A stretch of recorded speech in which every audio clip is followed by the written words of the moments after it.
Hello, everybody. Thank you so much for being here this evening. My name is Crit, and I'm the Dungeon Master for Crit Crafters. Tonight, we are having our Curse of STRAHD campaign, as we do every 2 Tuesdays. Just give me a few things to let me sorted with the little things, because I was having fun chatting with the people and not getting ready, which I should absolutely have. So sorry for that. And of course, hi everyone. Thank you so much, Rugby Star, for your hydrate right off the gate. For some reason, I expected you to do it. I was ready for that. All right. Oh my God. Come on. All right. So as usual, just letting you guys know, we have cards using stream loots. If you do not know, come on. Demi nerd. Everybody's gonna be like, here you go. Take some more. Don't talk. We don't want a game. We just want you to drink. You look thirsty. Obviously, I do. The community has spoken. About the heat the community. What the hell?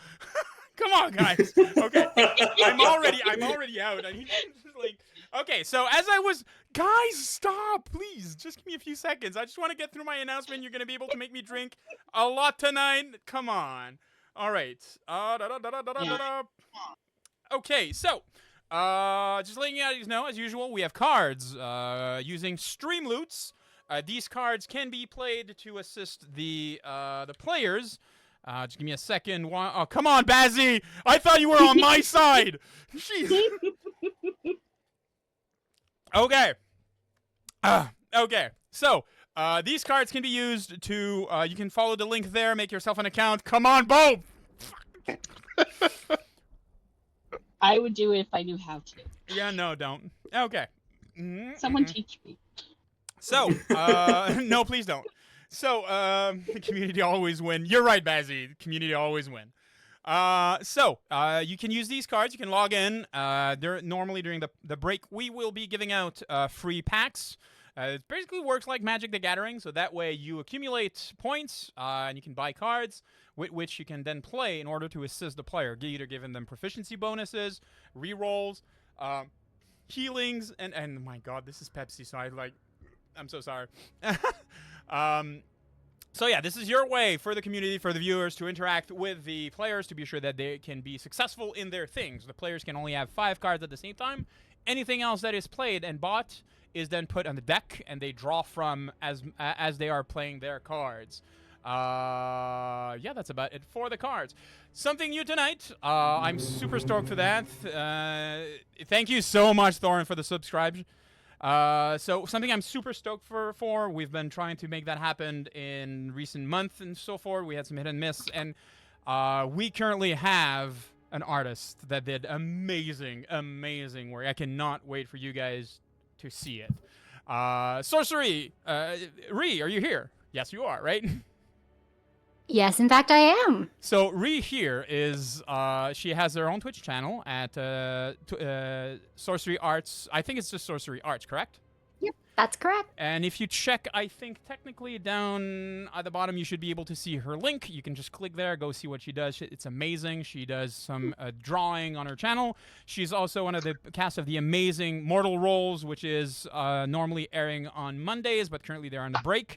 They're not starting back on the 4th of August. They're starting back on the 11th, I hear. And go check them out. They're amazing. You also believe you play also in House Tremere from Cat's Meow. Is that it? Am I forgetting something?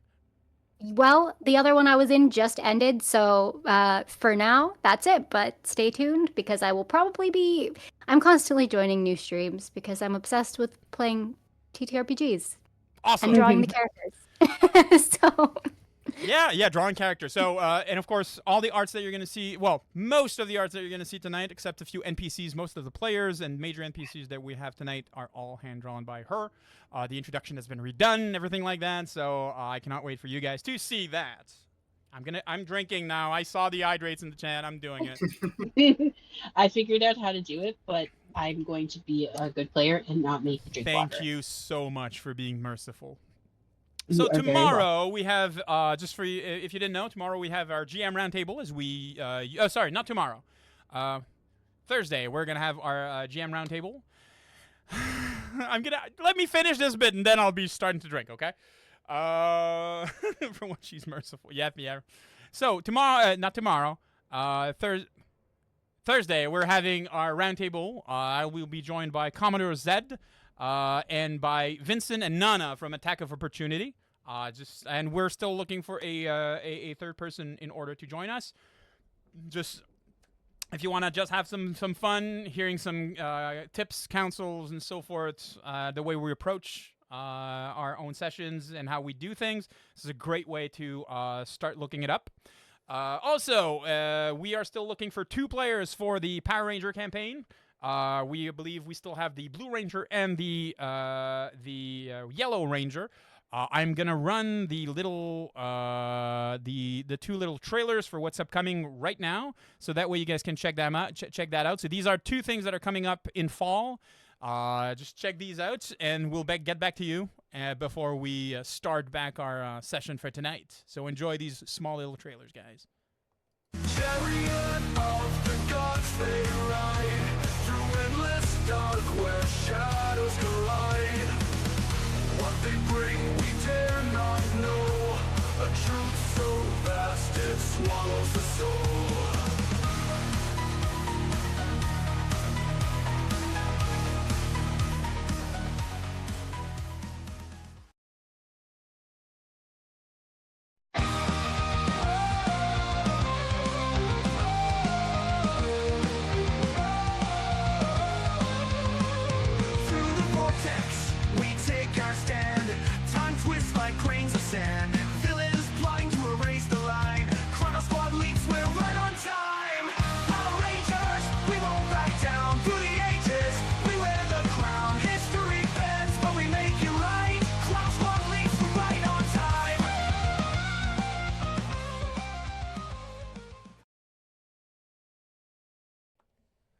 All right, so you saw these amazing trailers. So just check out. You can join our community. I believe that the Discord is right away. The Discord link can be found in the chat, so you can join us over there to have all the latest news and everything that we can get for the community and what we got going on.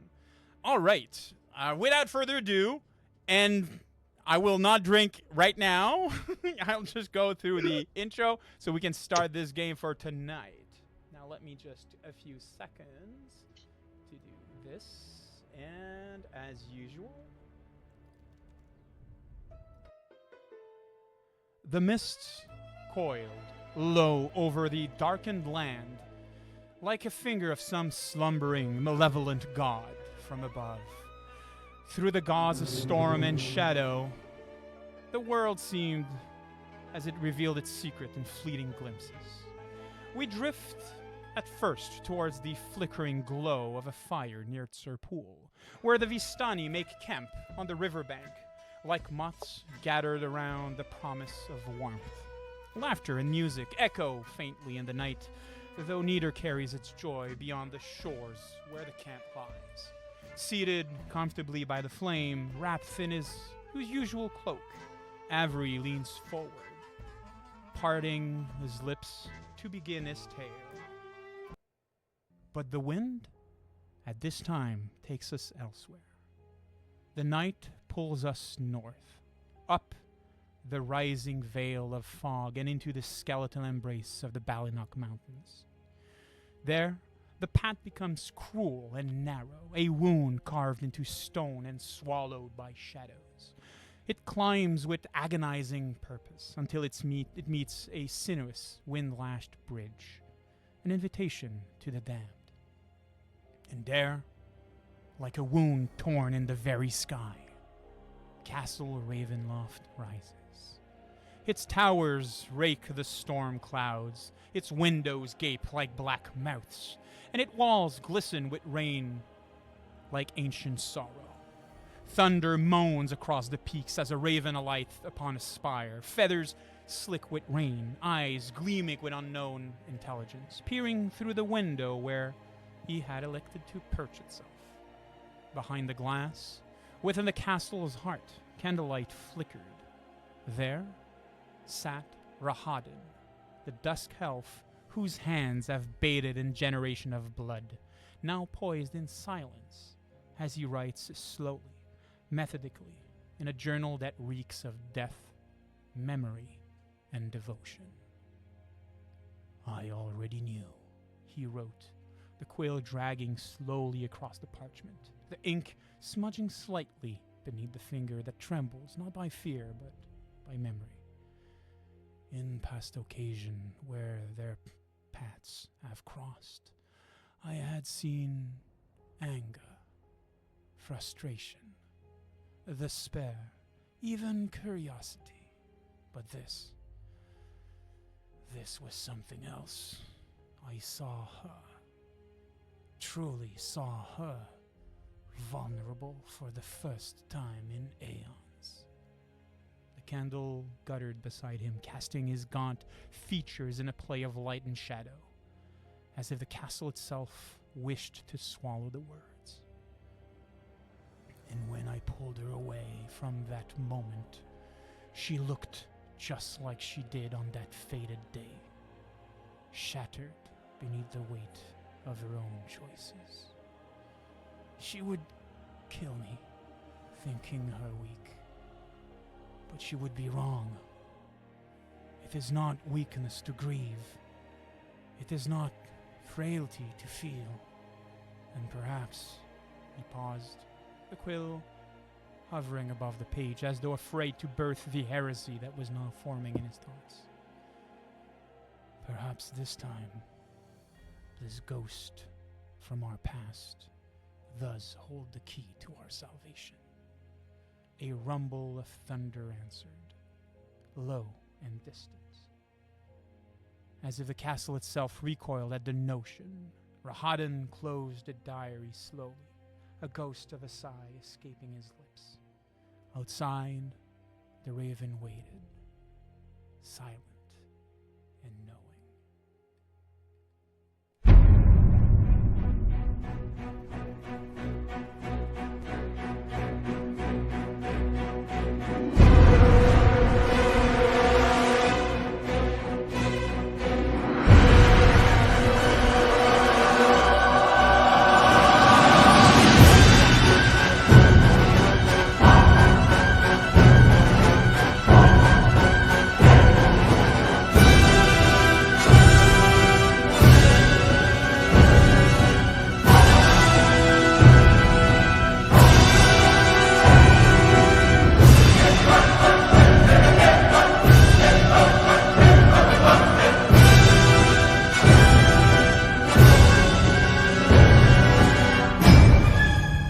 You cannot make demands of the devil. For he is the ancient, he is the land.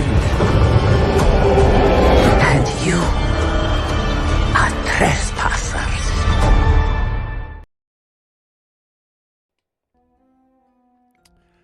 Dawn arrived like a trespasser, unbidden and unwelcome, dragging behind it a veil of low, sudden clouds and a bitter wind that slithered through every cracks and crevices of the manor's weary bones. The glass pane, already dull by neglect, now wore a sheen of frost, kissed by the breath of the northern gale. While you benefited from your long rest, none among you had truly slept. The night had been thick with unnerving scrapes of claws on wood and the mournful owling of wolves that prowled just beyond the reach, as if drawn by sorrow. When morning crept in, gray and grim, Ismark and Ireena prepared their father's meager coffin for its final passage. A small procession, bereft of grandeur or escort, moving in grim silence towards the cemetery. No toiling bell or choir of mourner honored the dead man who had struggled all his life to hold together the crumbling dignity of the town of Barovia. There was only the hush of wet earth and the slow, steady creaks of the carriage wheels. With Father Donovic dead, the rite fell to Christrid, who did her best beneath the scowling sky to invoke the mercy of Sarenrae. Yet, even she felt her voice falter, thin and cold, lost in a world that had long since forgotten the warmth of divinity. As the coffin disappeared into the narrow wound cut into the earth, Ismark's composure faltered. unraveling a quiet tremor masked poorly by stiff posture and downcast eyes. The rain, having lingered in mists until then, broke into a downpour as the final shovel of soil was pressed down, as though the heavens themselves had waited to weep. Wordless and wary, you fled the Burgomeister's grave for shelter within the husk of the village's church. Echoes of your fight with Doru still lingered here, and the now blood-stained wall where Father Donovic had been slain still well in view.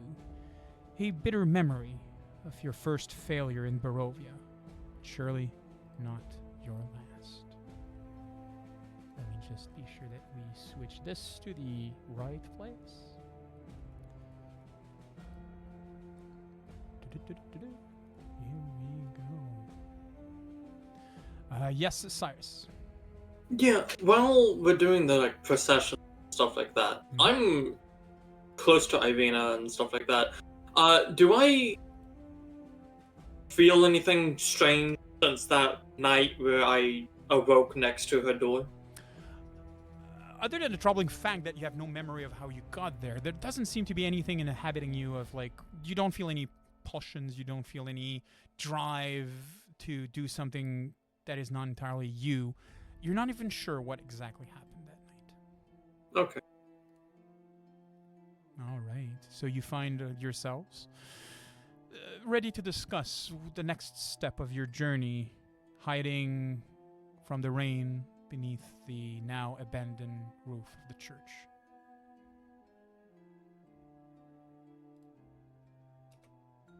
The floor is yours. So, Ireena, you still fixing to go up to that castle and have this meeting? I am perfectly. Yes, I would think it would be good to do so if you are all still comfortable You feel joining. you feel the sudden thug on your arm of your brother, Ismark. Where are you going now? Oh shit, he's there. Oh shit.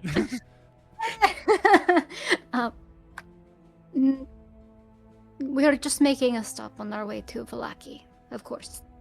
I will be going to Vallaki, like I said. But you're stopping to the castle. That's what you said. That's what he said. You see panic settling in his eyes. It's all right. We've received an invitation and an assurance of safety, which Ismark, even you must know that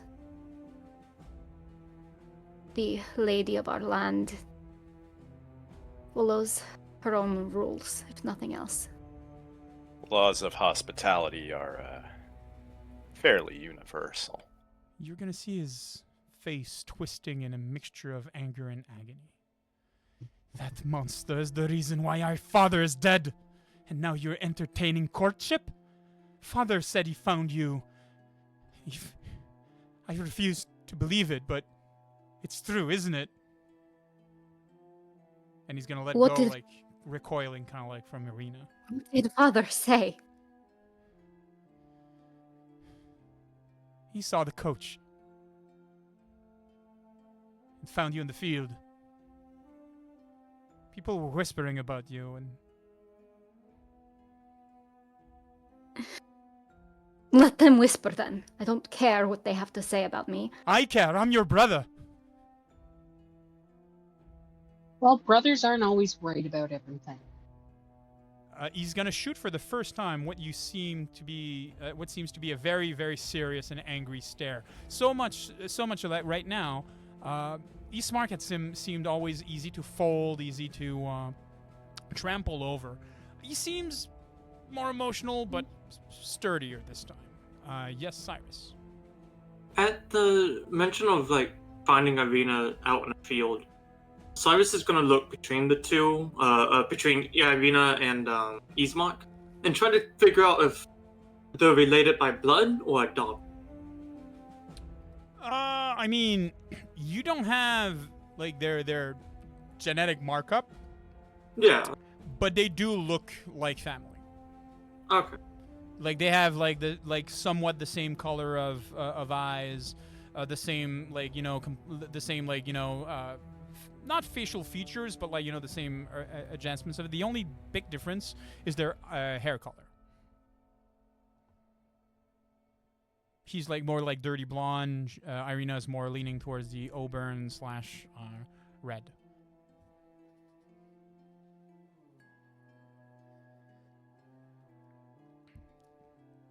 Does that answer your question? Yeah. Perfect. Ismar's gonna look at Ireena for a second, and you feel that something broke, and he's just gonna dart off in the rain, and basically just runs off. She kind of reaches out her hand, like she's to kind of try to grab him, but kind of pulls it away, and just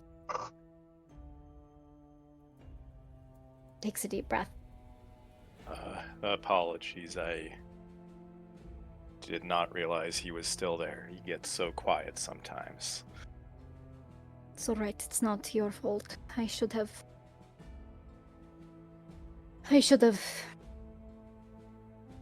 Something, I suppose. I feel as though I should go speak to him before we leave, but I'm not sure. There is perhaps in some ways would be better for him to be angry with me. Yeah. Just make sure you come out of it on the other side, and time will heal all.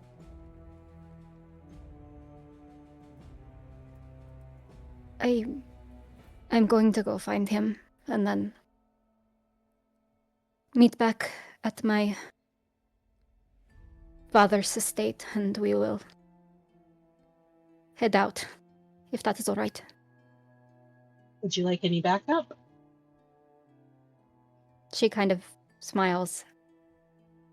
I wouldn't mind the company on the way there, if you are so inclined, though I do think when I find him, I probably should speak to him alone. That is probably a good idea. I will probably yell at him. So Ireena and Kristrid head out to search after Ismark? Yes. Excellent. Maz, Cyrus, Timothy, what would you be doing? Well, Cyrus will just kind of casually begin to dismantle and clean his weaponry and, just wait and spend time handling his things. Okay. Sure. It's just right there in the porch of the church, or you're going to be going back to the estate to do that? Oh, yeah, definitely probably would go to the estate. Perfect. Just a second. What about Maz and Timothy? I think Maz is just gonna check our supplies, make sure everything looks good. And maybe since we're going to a trip with some fancy people, give his shirt a dip in some water to clean it out. Fair. All right. Tim? Yeah, I'm about at the same place as he is with trying to fancy myself for a fancy party. Okay. Is it something that you'd like to stop at Bildrats in order to do some purchases, or? Yep. Okay, so what I'm going to do is I'm going to open up Bildrat and pull you guys there so you can actually do your purchases, and then we're going to go for, that's not what I want, and then we're going to be able to go for Ismark. Just give me a few seconds. Bildrats. Here we go, Bildrats Mercantile. I will be pulling you, Bob, scene, and where are you? Yashno, here we go. That vest we had, even though I got interrupted, did that still count for my munitions craft? Yes. Ireena, normally when your brother is, when he's been emotional, You know that he normally. Thank you for the card, by the way. You know that he normally ends up at the Blood of the Vine, which is the local tavern. It's there's not a whole lot of people there, and it's normally where he takes refuge. So I believe that that would be probably the most logical place for you to start. Yeah, that makes sense. She would probably start heading there. I think on the way, she'd probably she'd look a little bit pensive. She'd turn to Kristrid and just say, "Thank you again for accompanying me. I don't suppose you have siblings, do you?" I do, actually. I have an older brother. Ah. And what is he like, if I may ask? Not unlike yours. Bossy, thinks he knows how I should live my life, tells me what to do all the time. I just ignore him most of the time. Ireena laughs a little bit and kind of shakes her head. Ismark is trying to be a leader. He has it in him. He's actually usually very soft-spoken. I have always been the more outspoken of the two of us. But right now he has a burden on his shoulders with the passing of our father, and I do not wish to add to that burden. I guess I can empathize with that. At the same time, and she kind of just like puts her head down a little bit and looks up again. You are still your very own person who gets to make your own decisions about your own life. And I don't know, it kind of bristles me when I see other people try to tell other people how they should live their life. She kind of smiles at that. I appreciate that. And I've never been one to let anyone tell me how to live my life. But No wonder we get along. she smiles. I knew from the second I saw you that we would. You hear not far from your position the creaking of the insignia of the Blood of the Vine. A welcome sight to take you out from under the rain, and you slowly walk in. Give me a second. I'm gonna do that here, that here, and that here.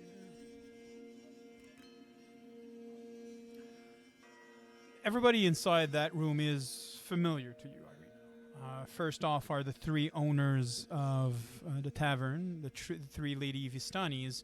You don't really know their names, and you're somewhat of an inkling that they don't have Barovia's best interest at heart. They just own the place. At the bar is Arik, who's pretty much just there droning as usual in the process of like cleaning a glass mechanically. He seems to always be in the process of doing the same motion. He doesn't talk a whole lot. Whenever you ask for something, he just produces whatever that you're asking for without much chatter or anything like that. That is probably more expected of barmans and bartenders in most fantasy settings. He's not very talkative. And of course, in one of the corner is your brother, still looking miserable as ever. Currently holding a bottle that seems to have been simply uncorked, and he's in the process of drinking. He so far went through perhaps like 1/5 of it. He's not a heavy drinker, and you know your brother, he doesn't like hold his liquor well. So it's more of a, like he's trying to you know, numb something, but that's about it. I think she would kind of sigh and probably like hand, because they have just been at her father's estate, so she'd have probably some coin. She'd probably hand like a couple to Kristrid and just like say, "Here, you can, why don't you get yourself something? I will go and speak with him. I will try to be brief. Thank you again." All right, but if you need me, You just do this, and I'll make some sort of weird gesture with my hands on my nose or something. That's my signal to come over and help. She'll do the gesture back and just nod. And I'll head Under- over to the bar. As you approach your brother, he looks at you for what you seem is the first time with abject hatred. He's angry. You're not sure if it's at you or if the situation. Seems that everything that was bottled up is currently just boiling at the surface, and he doesn't know how to really cope with his own emotions. She'll just kind of swallow back the bit of hurt that she feels to see him like that, and just sit down at the table across from him. You guys will stay like that for a solid 5-ish minutes while he's trying to take a swig of drink, and he's got in between all of the swallows he's trying to do. It'll eventually break the silence. Tell me you're not going. Please. I can't lose another member of my family. She kind of sighs. I promise I am not doing anything reckless. You're going to the castle. If that's not reckless. Listen to me, please. Please, Ismark.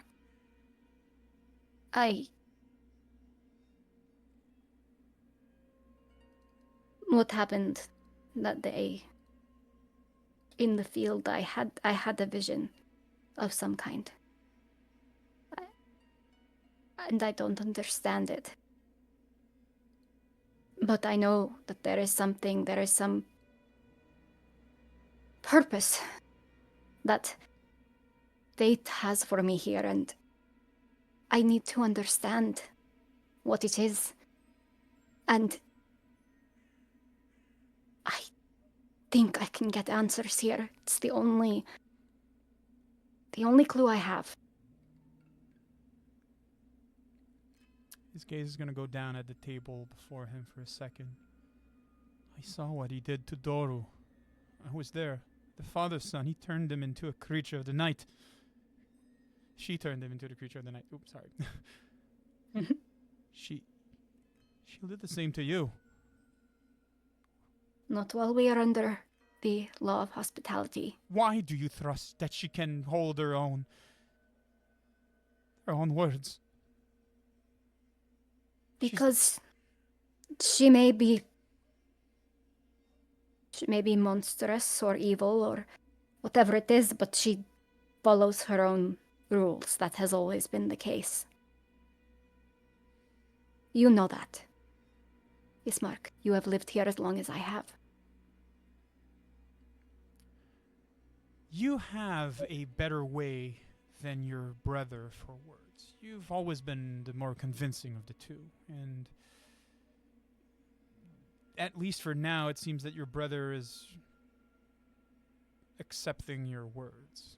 He's slowly going to be slumping back down, and he knows better than to try to convince you out of something. He tried before when you were kids, and you always have a good reason, a good answer, which always makes sense. Right now, though, he seems quite overtaken by his own emotions, but he seems to be seeing reason in what you're saying.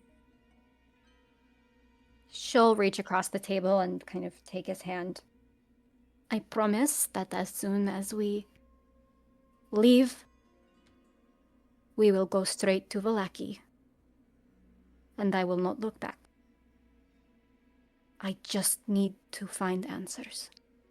He's gonna look up into your eyes and seem to be searching for a reason to believe you. She is sincere. And he'll squeeze her hand, just nod. Well, then go. She nods. Thank you. I will write to you as soon as we are in Vallaki. He's gonna look back down at the table, take another swig. What would you do?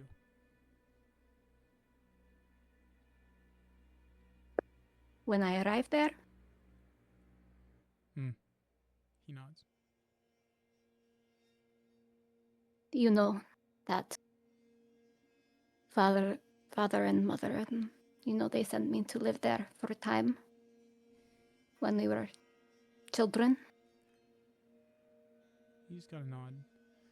Well, then I know Stella was writing to you. At least have her send me a letter to know that you're fine. Yes, I will. I will have her write as soon as I see her, or if I can, I will write myself. And I am worried about Stella. She has seemed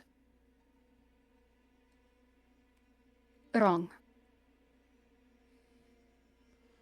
If you ask me, the valley is going wrong. Something is stirring somewhere. I don't know how to explain it, but I feel it in my bones.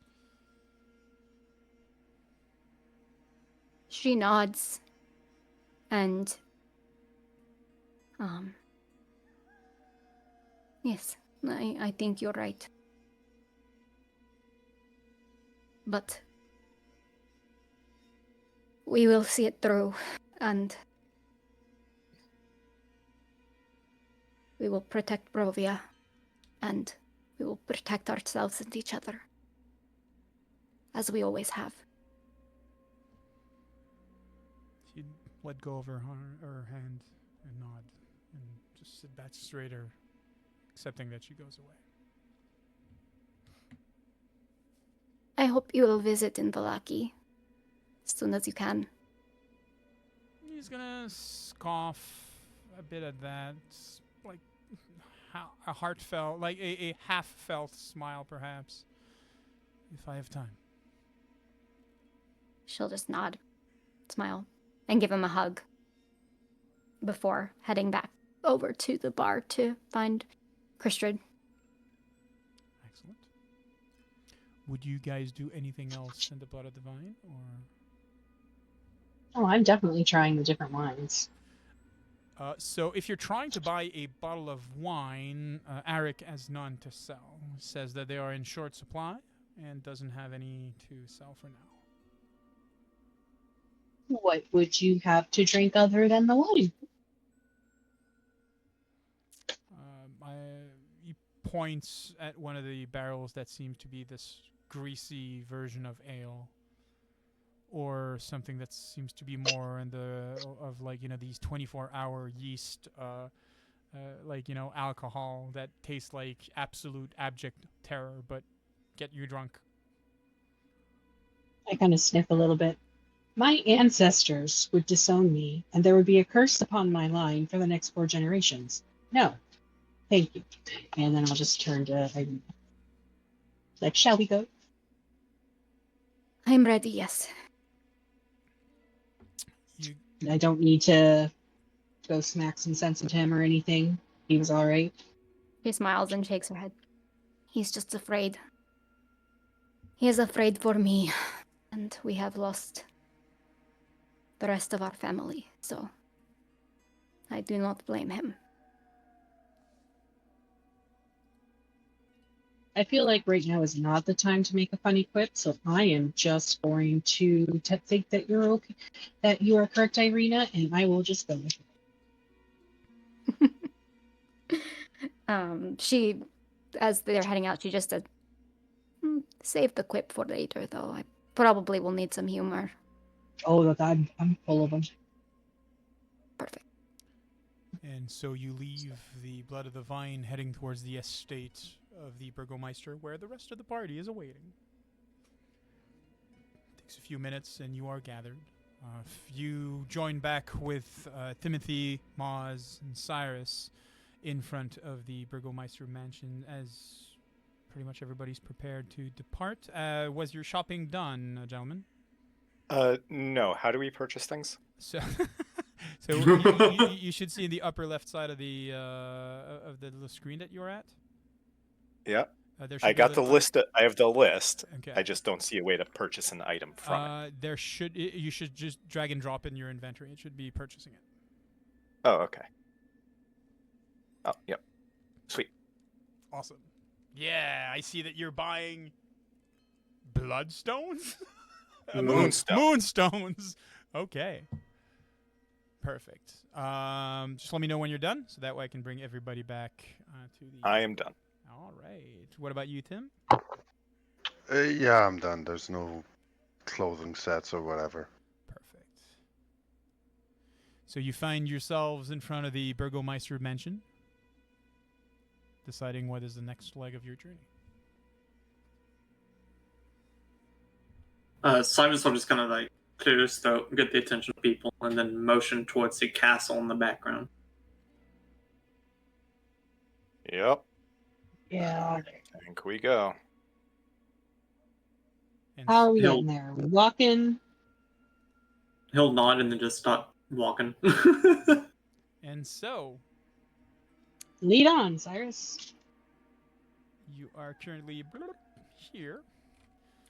The party slowly makes its way over Surf Hall, and finally, after a near day of travel, make it to the crossroad where the coach is awaiting. Just give me a few seconds.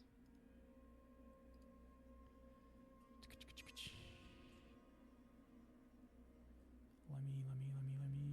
Here we go. Horsies. At the desolate crossroads, where the mists clung low and the trees loomed like silent witnesses, a black coach stood still in anticipation, its surface slick with rain and shadow. Two cold, dark horses, unmoving, exhaled clouds of steam into the damp air. Beside the lacquered door, a cloaked figure awaited, his posture too still, his hands too long, each finger tapered like the legs of a spider as he beckons you with a gesture too fluid to be human. Ireena, your breath catches as recognition strikes. Not of the driver whose hollow gaze was unfamiliar to you, but the coach itself. That same dreadful carriage that once ferried someone to and from Barovia. And yet, it was the scent that truly unnerved you. The heavy curl of foreign spices, laced with the bitter smoke of fine cigars. A ghostly perfume from your days as a ward in Vallaki. A singular aroma that clung to the members of the Valakovic household, but that reminded you solely of the sickening presence of a boy in particular, Victor Valakovic. The scent swirled through you like the forgotten lullaby layered with anger born from your letters with Stella. Reminders of soft laughters over wine and muffled screams behind the closed door. The man standing beside the door just gently opened it in one fluid motion and beckoned you to step inside.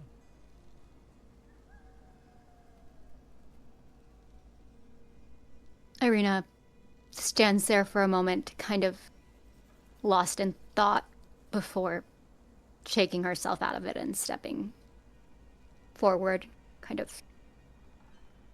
She'll go in first and motion for the party to follow. Would everybody follow? Yeah, Cyrus Yep. will I'll follow Go in- behind. Yeah. Perfect. go in second. He'll intend to sit across from her, so like he's facing her. Okay. Ireena, that is. She'll kind of raise an eyebrow at him as he is doing his thing that he's been doing since they met. Yeah. He'll casually rest a hand on his pistol. It's not like an aggressive move, but it's kind of like a subtle reminder, and just kind of nod to you. They'll nod slowly. Inside the coach is a blood-red sanctum. Every surface is lined with worn velvet, as it had once been an opulent, but now bore the wary threadbare signs of too many grim journeys. The fabric faded and thin beneath gloved fingers, whispered of a bygone era, an aristocracy not exactly dead, but decaying, like the flesh of a nobleman buried above ground. The plush cushions creaked faintly beneath the weight of those who entered, as though reluctant to support the living. It was a place suspended between comfort and menace, as every fiber of the carriage remembers the secrets it had carried and longs to speak them to the rustles of the wheels and the groans of the frame and to the wind that passes. Once everybody's inside, the door was shut without a hand on its own, and the journey up to the castle began.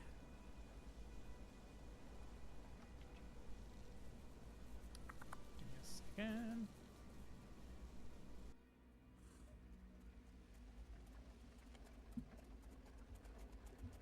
The journey to the castle itself is a long, solid 2 hours in this rather otherwise comfortable coach.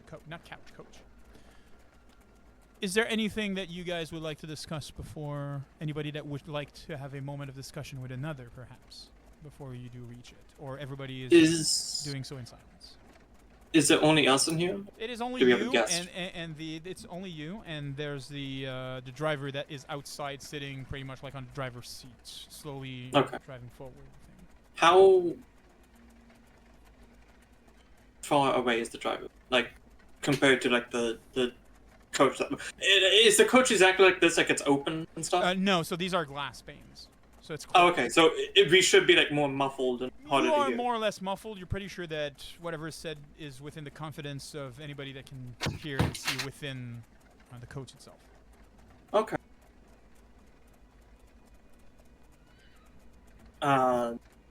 So I was to kind of like lean forward, just go.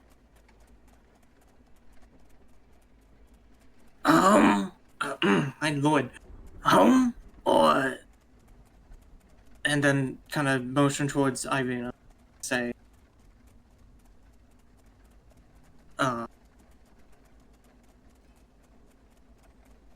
adopt.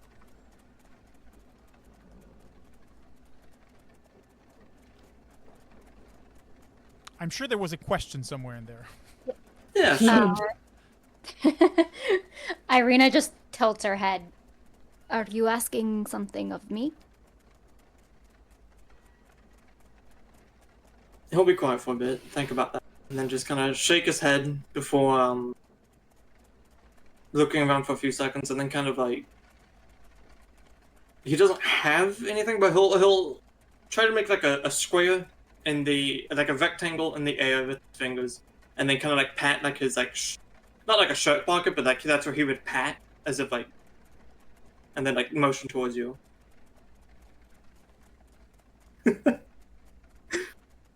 So you're gonna do like this,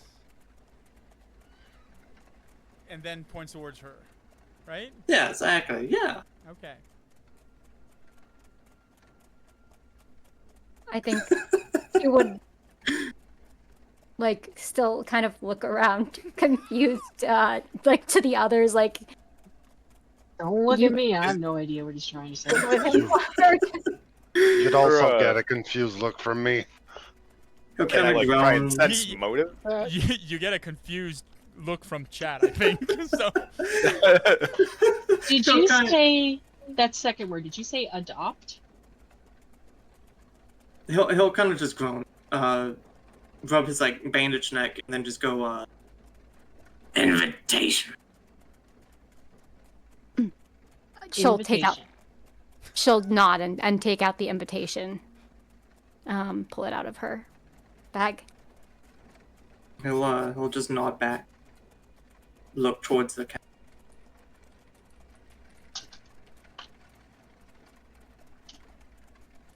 The end of what you're saying is getting cut off sometimes. Oh, that's not lovely. helping with that. Let me sit forward. It's great. Kind of goes with the character, I'm not gonna lie. He'll just nod and look towards the castle. Which you do not see yet. So basically the black coach rolled through the shrouded wilderness for about, like, so far it's been perhaps an hour.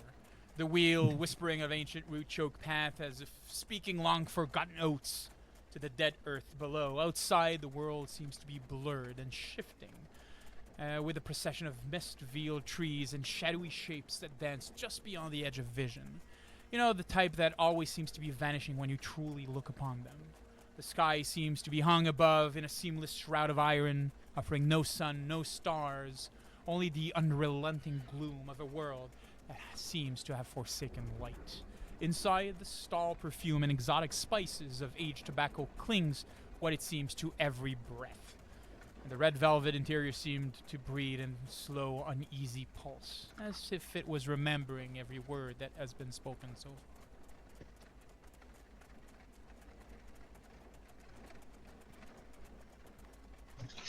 Is the rest of the voyage spent in silence? I mean, I think Maz is going to make small talk, but is specifically trying to avoid any conversation of substance. Okay. Okay. Fair, fair. So you're basically like, you're filling up dead air in order to not need to spend like 2 hours in complete silence. Yeah.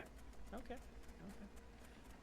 All right. I have a topic I'd like to address. I'll turn towards Christian and Cyrus and even Moss actually. They all reacted very negatively to me summoning undeads. Oh, yeah.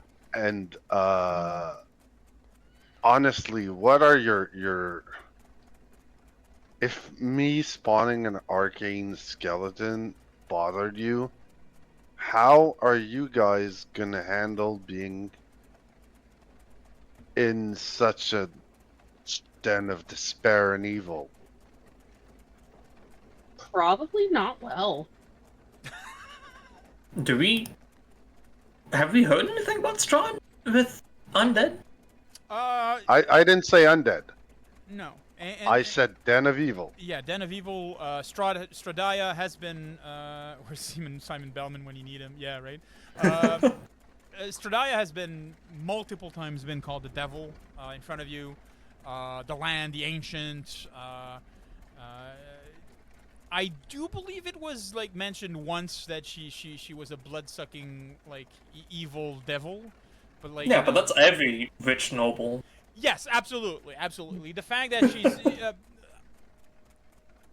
I mean, you always get the sense whenever somebody speaks of her, it is kind of like the same hushed tone that some people talk about Voldemort in the Harry Potter movies. Like it's always hush hush. It's always, you know, don't speak of her, don't invoke her name. They speak they speak of her as if she was, or rather they're afraid to speak of her as if she was like almost like a godlike entity that just the mention of her name would mean that she could spy on you. Yeah, that's like any evil lord in Absalom. I don't care. Pretty much, yeah. So I'll just kind of turn to Timothy, go like, kind of rub my neck a bit, and then say, you create death. She rules.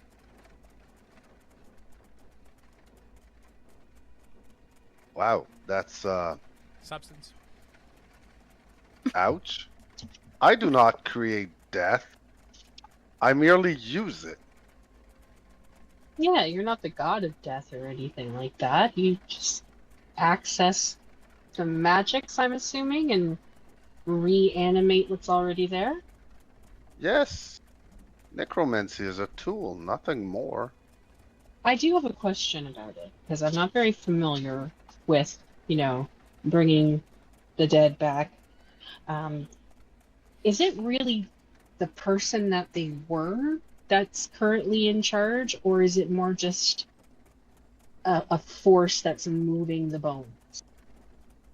It is only arcane magic. Well then, I don't really have a problem with it. Because You can it's have not, their souls. it's like, you know, you take a toy made out of wood, it's not really the tree. It is unsettling, but... And it did definitely catch me by surprise the first time.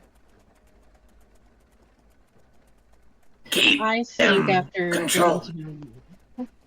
Sorry, Cyrus, I didn't mean to talk over you. No, I'm sorry. Can I interrupt you? He'll kind of just say, keep them controlled. Yeah, I agree with Cyrus. There's no risk that they'll break from your power and, try to eat us. Is there? No, they have no souls. They are but an arcane force.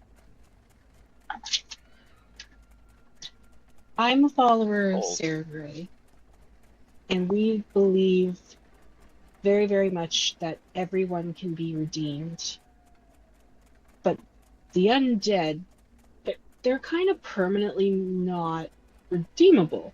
So that's kind of where I was having an issue, but where these guys don't really seem to be real, I think I can be okay with that in the short term.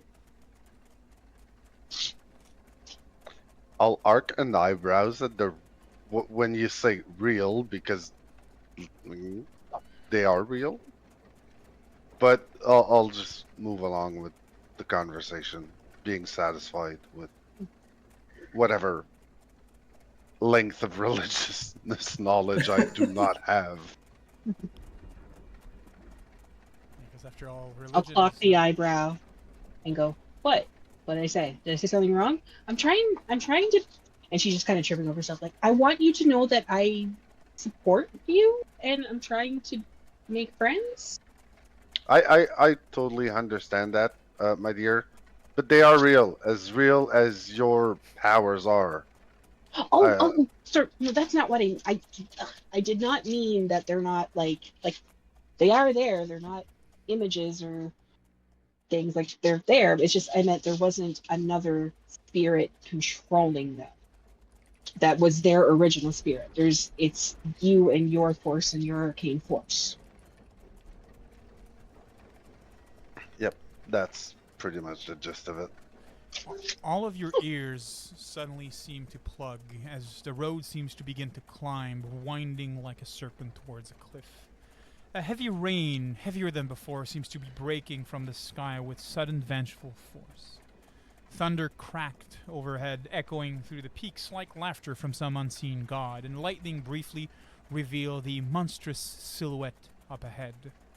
Castle Ravenloft, carved from what seemed to be the bones of the mountain itself. Its towers clawed at the heavens like the fingers of a buried giant, defiant, eternal. The downpour hammered the coach roof and drenched the stone with a glistening sheen. As the great gate loomed into view, the drawbridge slowly being lowered. Without voice or touch, the large door of the castle swung open, revealing a vast courtyard, shrouded in rain and silence. The coach passed through and came to a final, shuddering halt. The horses still, frozen as though carved from onyx, and the door swung open with a slow, unnatural grace, as if the castle itself had drawn breath and opened its mouth to speak in shadows. Let me just bring out the scene so everybody can be on the same page. I thought he was going to say, bring out your deads. Bring out the dead. No, come on, serious moment. There we go.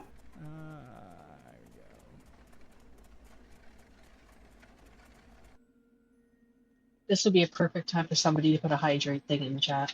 No, Just please saying. no. Here we go, and we're gonna do that here. Perfect. So yes, the door slowly. Oh my god! Of course, now 4 people are gonna do it. Thank you so much. Thank you so much. Thank you for the irate, guys. I'm just worried about your, about your health. About my health? He's drinking Pepsi. I'm drinking Pepsi. That's not healthy at all. There's water in it. Oh my god! No.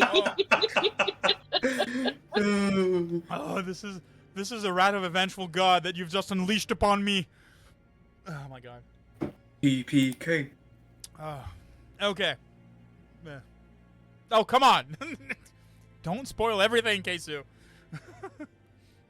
So, The door of the coach slowly opens, letting you walk out into this towering archway that seems to be leading into the heart of Castle Ravenloft. Sheltered just beyond the reach of the pounding rain, as the first of you slowly descend, stands a solitary figure of unnatural stillness, as if it had been waiting there for an eternity. He wore a robe of deep midnight blue, rich in texture and impossibly fine, the fabric clinging to his form, both elegant and grotesque. His chest... Sorry. This is the Pepsi. This is the Pepsi acting up. That's all of chat's fault. His chest was bared in part, revealing skin that seemed unnaturally sculpted like ivory, though warped and marred, as if something had stretched and carved the flesh into place by cruel design. His left arm, pale and sinewy, bore the look of something dead yet animate, while the rest of his torso shimmered with the cold hue of drowned flesh, blue and lifeless, like a noble corpse pulled from the dark water. A low-slung cloak veiled his face, with the occasional flicker of lightning catching the sharp point of a bone-white chin that jutted from the shadows. No eyes, no lips, no expression.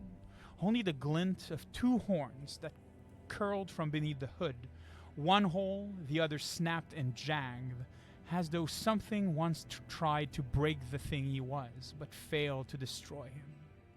He will lean forward. Welcome to Castle Ravenloft. I am Aemon, and I will be your guide, he says.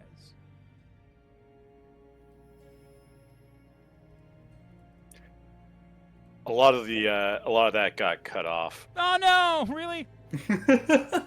Is this how I We sound? heard the Castle Ravenloft. I'll be your guide. Welcome.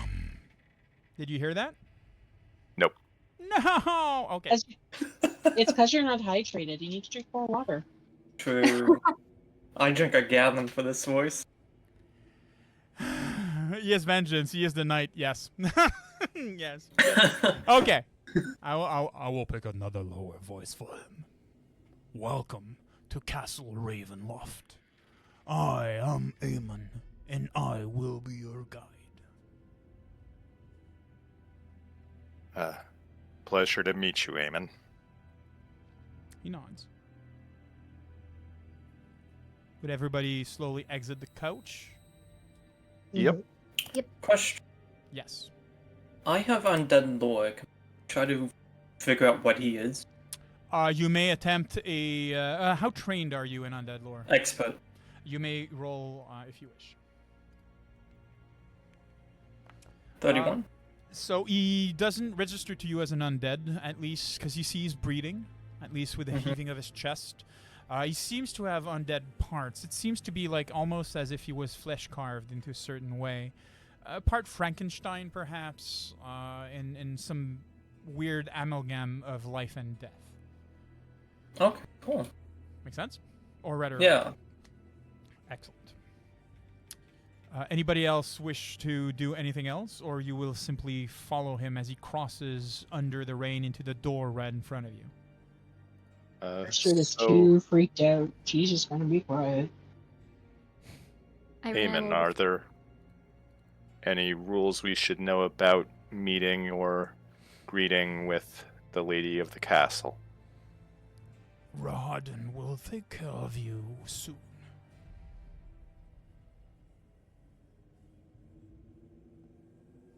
Is his only answer.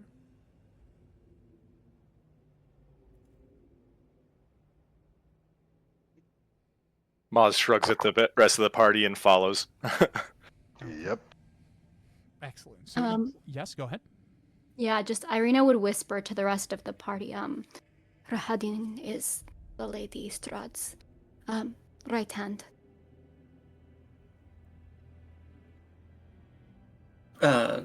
Cyrus would like nod and point to his tribe, elf-like. Yeah, Ireena will nod. So you follow Eamon across the courtyard under the rain. He's slow and ponderous. As you kind of like get closer to him, you notice that he's really tall, like a solid like 7 feet ish. He seems to be a mixture of like, his features are elegant and seems to be almost chiseled, but for some reason he always has this like limp when he's walking.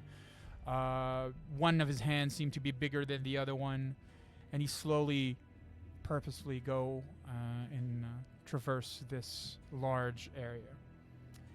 Just give me a second, and takes you to the main hall.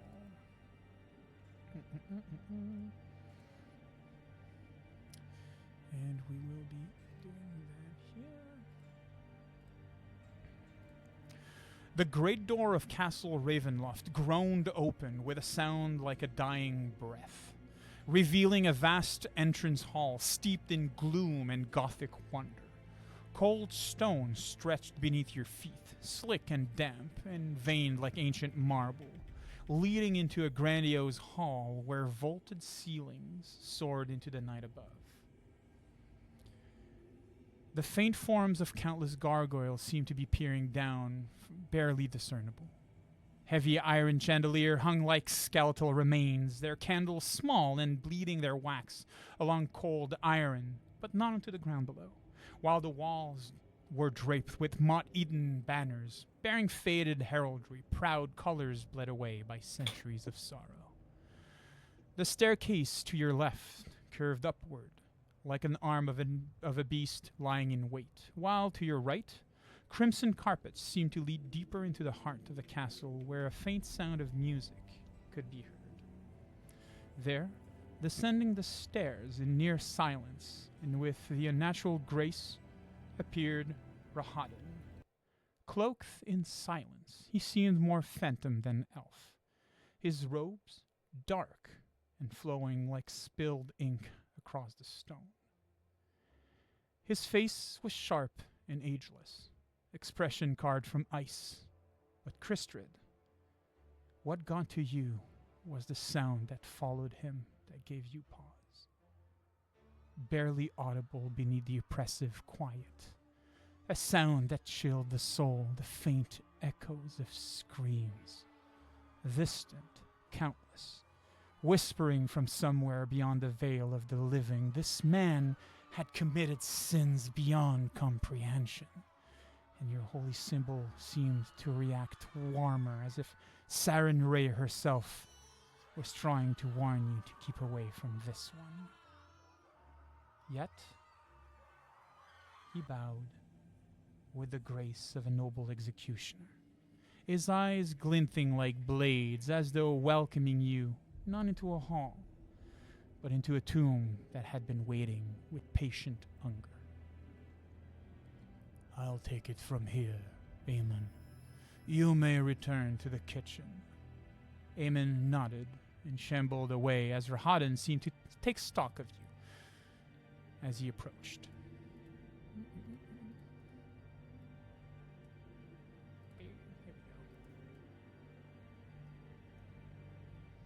My mistress is expecting you, but this will not do. One does not meet the supreme authority of Barovia dressed like this. Oh, Cyrus will openly scoff. He's gonna look at you for a second, raise a brow. Doesn't seem to be reacting more than that. Apologies, these were the only clothes that came across with me. He'll nod. I assumed as much. I had Esha prepare something for you, if you would follow me, unless you have questions. Can we get briefed on meeting our hostess? Yes, I'll take you up to the quarters for the guests, and we'll talk there. Thank you. Does he still have the necklace of ears? Yes, He has a necklace. It's not on the artwork, sorry, but he does have. Yeah, no. So, like, the main features that he does have, other than what you see, is that he does have a necklace with ears, and he has a scar on his forehead, like a straight scar on his forehead. So I was sort of just kind of linger his eyes on them. From the main hall, you turn left upon the red worn carpet, your footsteps muffled beneath a weight of stone and shadow. Rahadin leads the way in silence, gliding with unnerving grace along the corridor that branches sharply to a T-junction.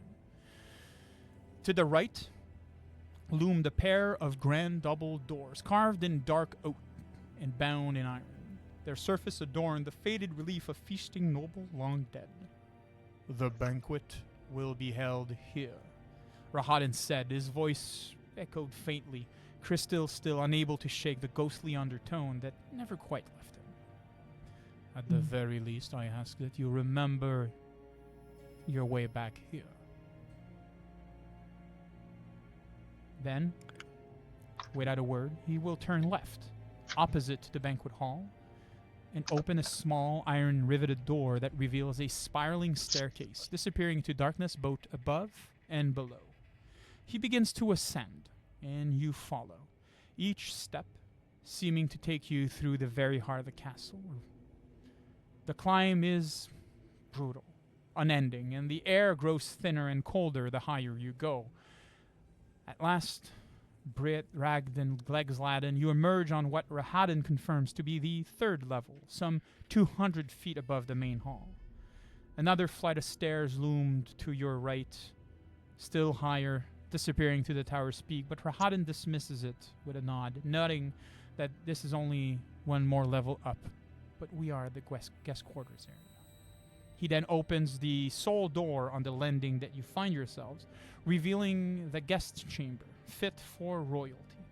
Lavish, warm tone, and unsettling in its perfection. A wave of warmth from the fireplace within is a welcome embrace. Velvet draped hung heavy by the tall window, a golden candelabra cast flickering lights upon a figure seated near the window. The man rose as you entered, offering a courteous bow. He is hauntingly handsome, with a nobleman's grace, marred only by an X-shaped scar carved across his lips, and another that ran crookedly across the bridge of his nose, as though beauty itself that he had been punished. "This is Hesha," intoned Rahadin. "He will tend to your needs, clothing and otherwise." Then, with the same emotionless chill, he continued, pointing towards the door at the very end of the lavish room. "The door leads to the bedroom, should any of you require it. Do not descend below the entrance hall. Your protection ends there. And when the time comes, you will go to the banquet hall. We will be summoning you via Esha." He pauses, seems to be awaiting questions.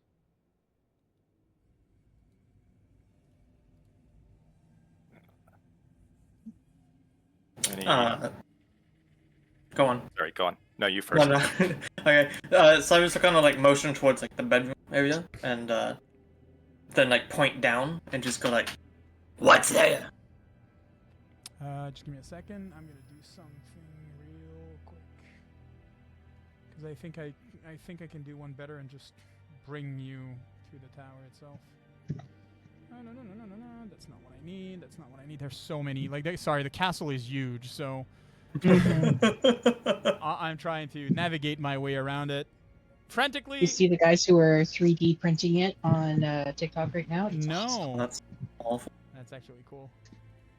Okay. Yeah, that's so much. Yeah, that must be. Oh, Jesus, yeah. Is it like a mini? Oh, it's like a miniature for games. Like it's like set up with the grid and everything. Cool. Second, I'm almost there. Aha! We got it. Here we go. And Escher.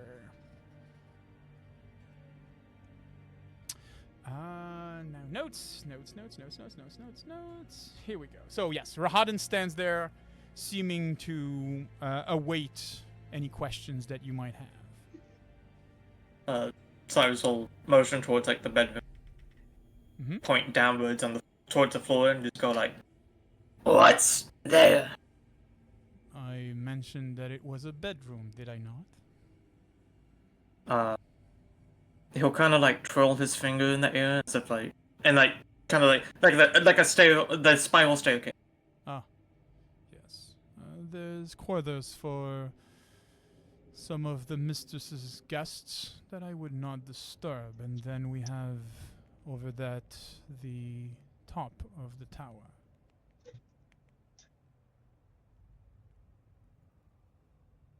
Is that all you wished to know? He'll kind of narrow his eye.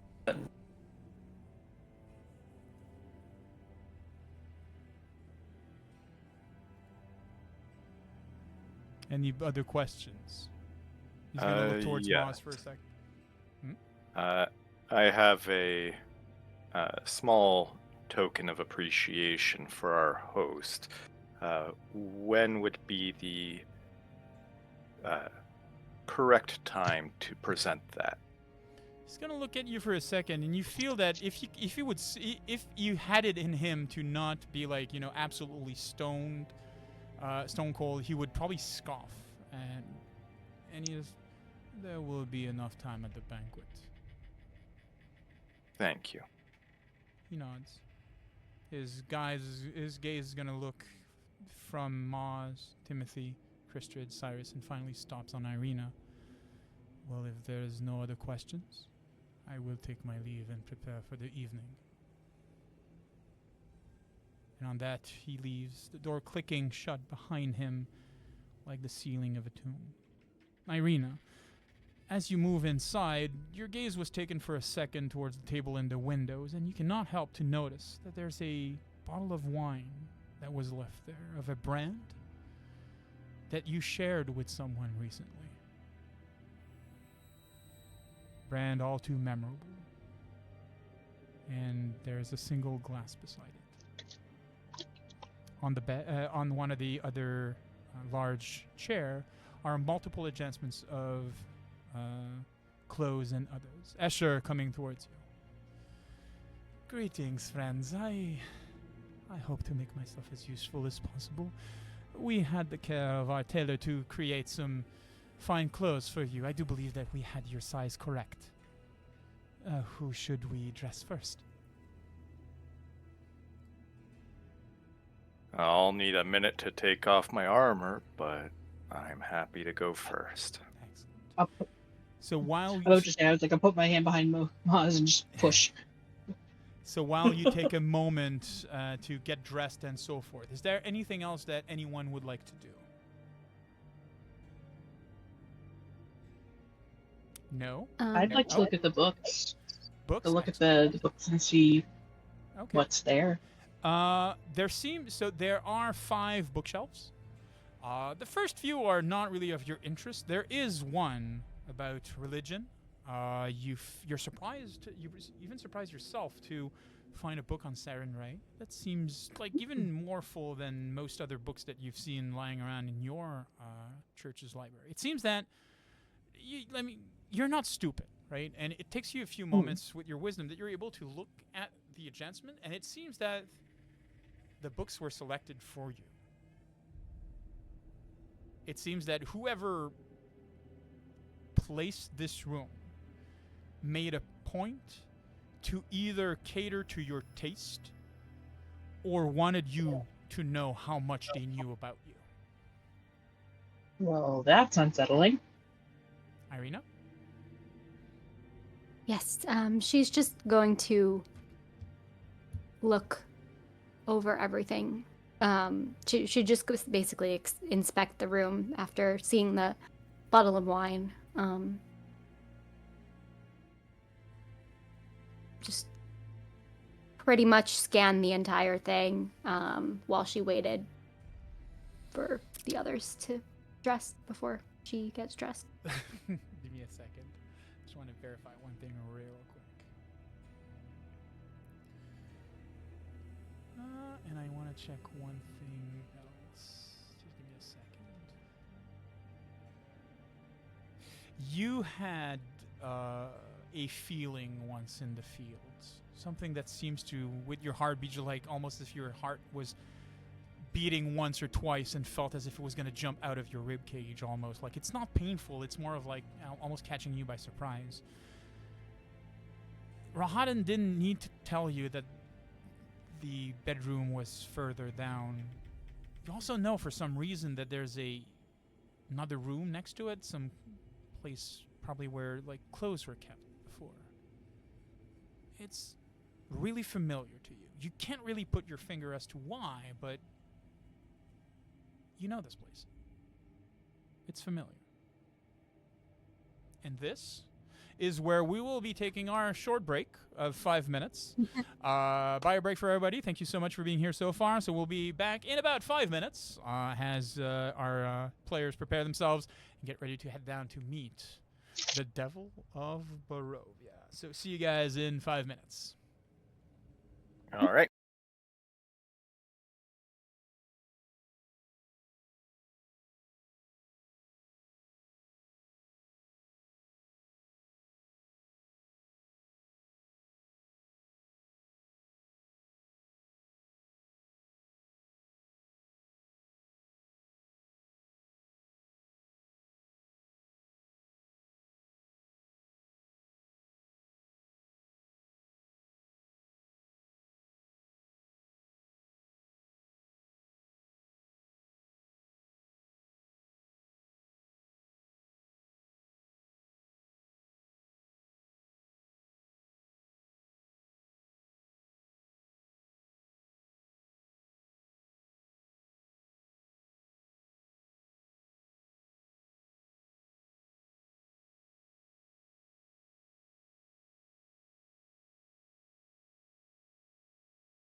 And we are back. Just before the little break that we had, our party had just ventured into Castle Ravenloft.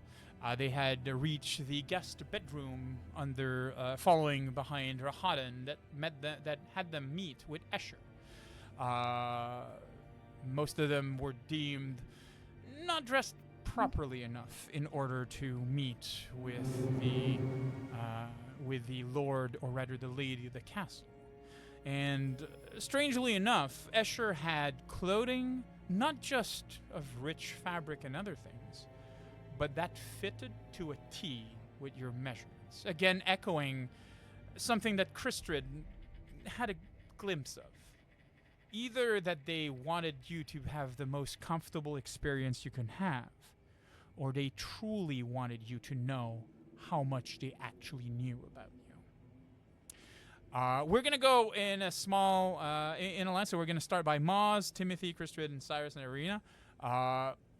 What would the clothings that you have look like for this evening and this grand event that is the banquet? You said Maz first, right? Yes, I said Maz first. Threw you under the bus. I'm sorry. Yeah, it's fine. So Maz is still fairly simply dressed, though I imagine the quality of the fabric is quite greatly improved. Wearing dark, I don't know, would it be? It would probably be a wool. That's what they make dress clothes out of now, still. So, a dark wool pants, a dark linen shirt, and a pale green vest. With a matching, I'm forgetting the word, it's the tie thing that they used to use. I know the French word for that. It's a jabot, but I don't know the English word for it. I'm forgetting what it's called right now, but I think it's another French word, actually. An ascot, yes, that one. An ascot, yes. So with the matching ascot, and that is Maz. Perfect. Timothy. I assume there would be knee-high boots, super hard knee-high boots that would clack on. Oh yes. On the pavement. Yeah. And the floors. A long magician robe, very a lot of embroidery. Mm-hmm. Something dark with a high collar. Very 80s 80s villain theme. Okay. Okay. Perfect. Anything else? I'd have a bow tie on Mr. Bonaparte. Oh yes, Mr. Bonaparte, the familiar raven that has a little bow tie. Perfect. Christrid.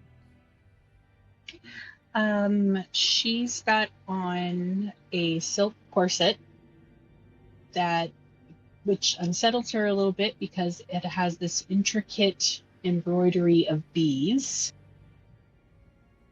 And she's got a long skirt, well, not long, like a mid-calf kind of skirt, wearing some knee-high boots. And this is all in dark blacks and all of that, with the bees being a little pop of color, and has a high collar. I think it's called a bolero. One of those things that it goes around your neck and it goes down your shoulder and arms, but it leaves your chest open. Yep, it's a bolero. And it matches the theme that she's got going on too. Perfect. Cyrus. Oh, yeah, I think just a nice but simple 3-piece suit. So you got the undershirt, vest, the dress pants and stuff like that. He will definitely look uncomfortable, unhappy being in it. And after some back and forth of Escher, kind of probably helping him primp it and get rid of the ruffles he made in it, he'll finally give in and accept to wear it. Excellent. Finally, Ireena. She is wearing a red gown of fine fabrics, with kind of a like a corseted type of bodice, and the gown is embroidered with this sort of beading, probably some expensive type of gemstones. This dress is probably worth more than any of them could imagine. And choker, like a black velvet choker. The beading on the dress, it kind of almost resembles blood drops if you look at it a certain way.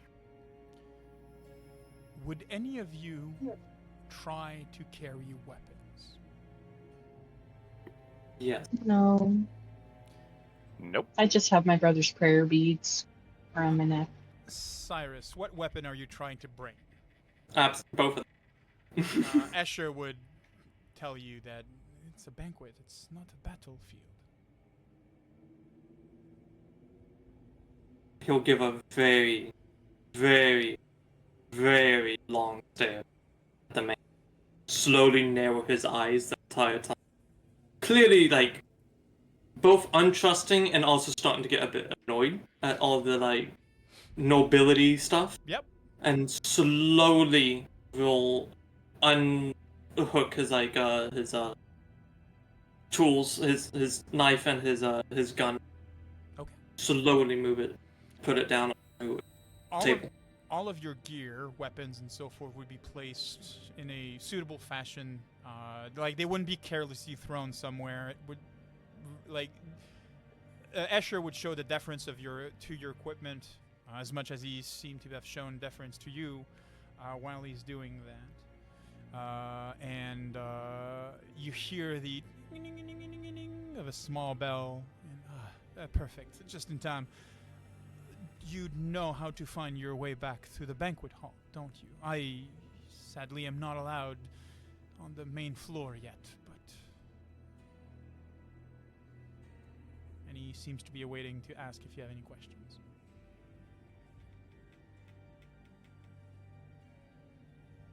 No questions from me. Did you say you're not allowed on the main?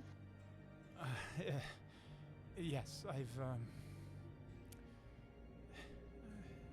let's just say that the mistress is displeased with me for now, and I would rather not incur more of her wrath.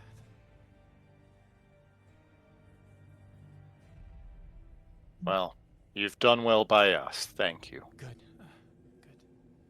Do put in the good word, please. And you'll We will. open the door of the room, basically letting you onto the landing in front of the staircase that lead downward. What would you guys do? I think it's down to the banquet hall. How many levels do you go down?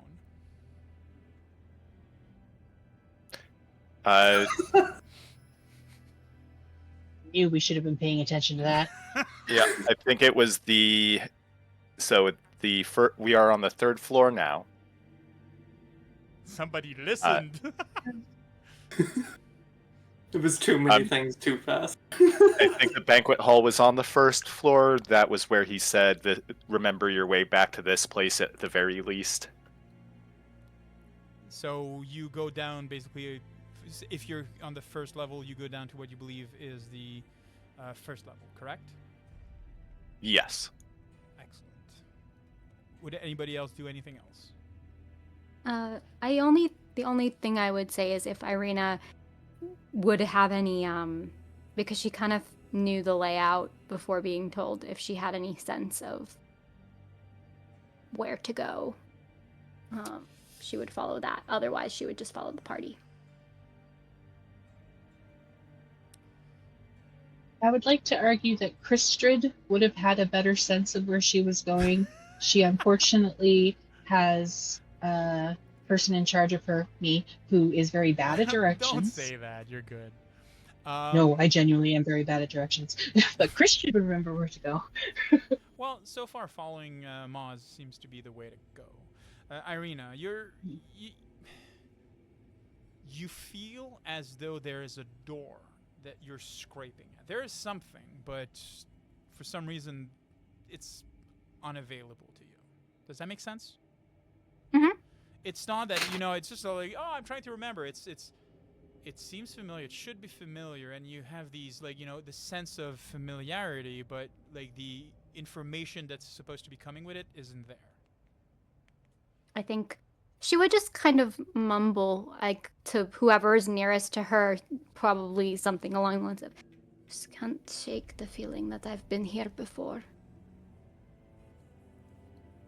But that's impossible.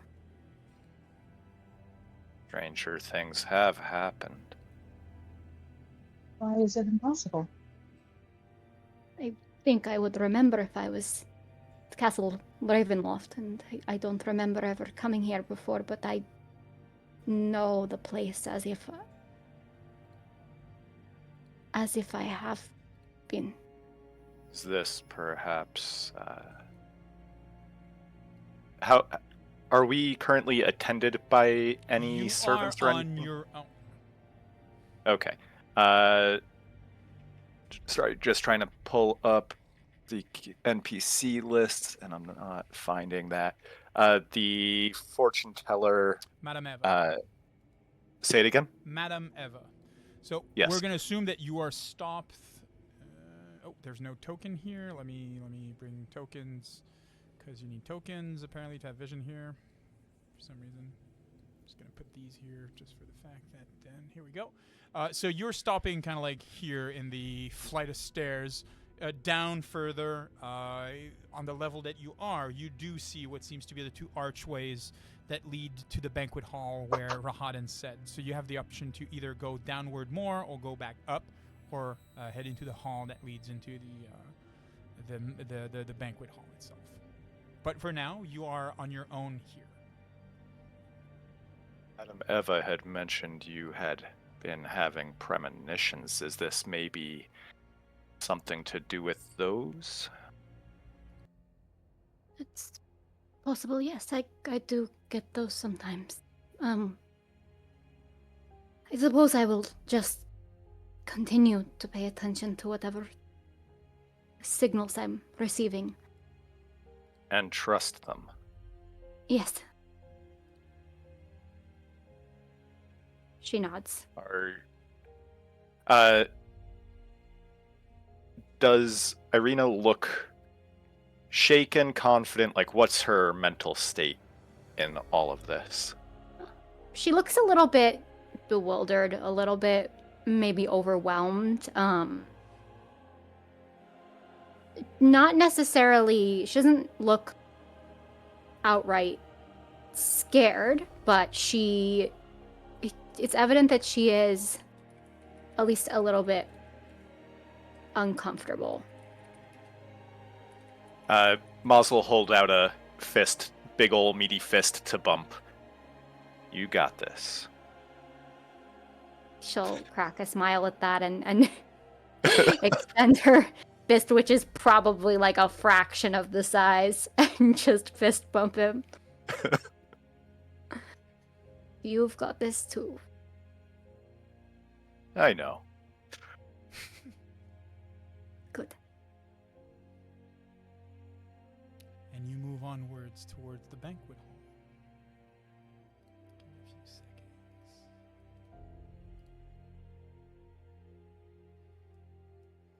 Let me set the mood. Where is it?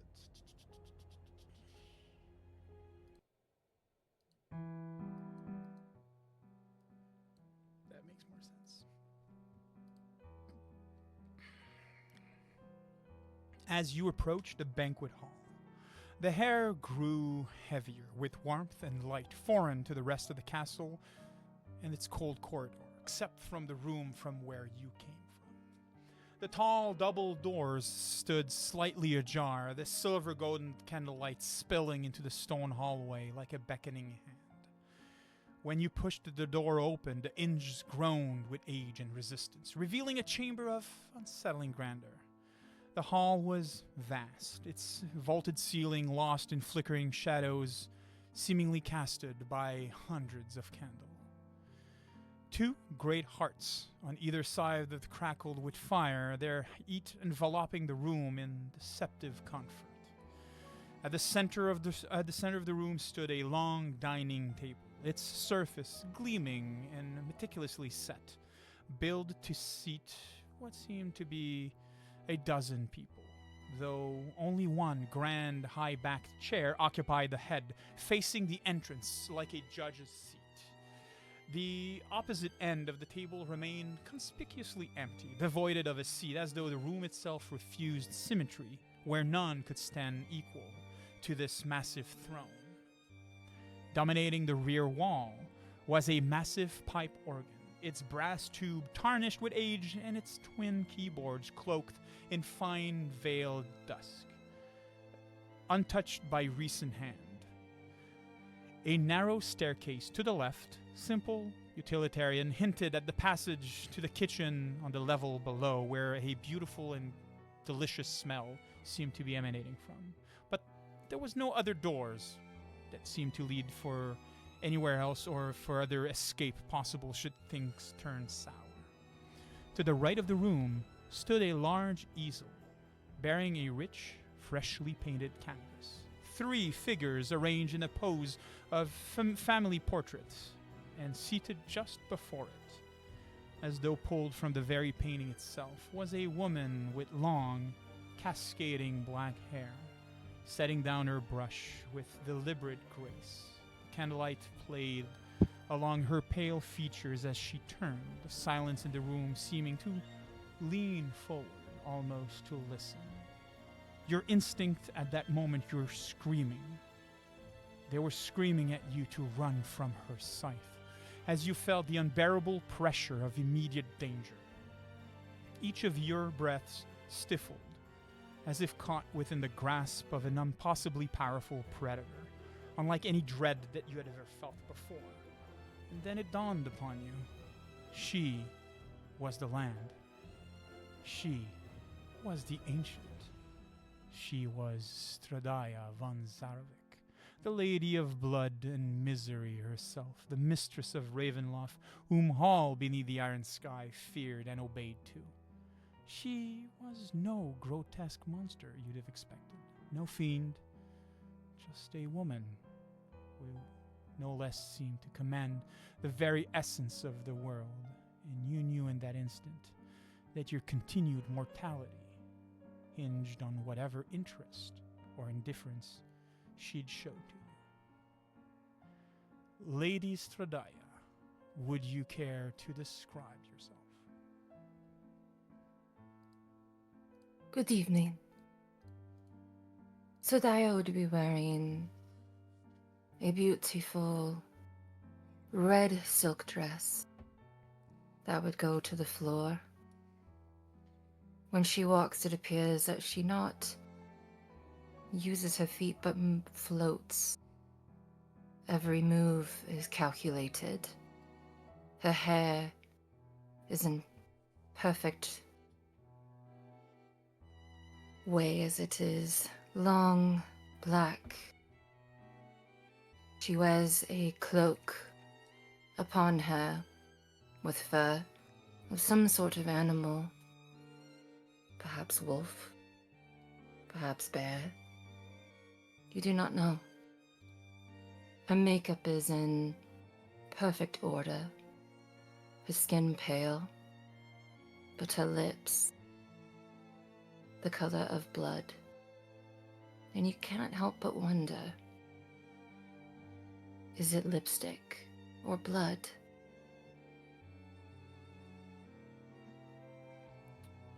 What would your guest do?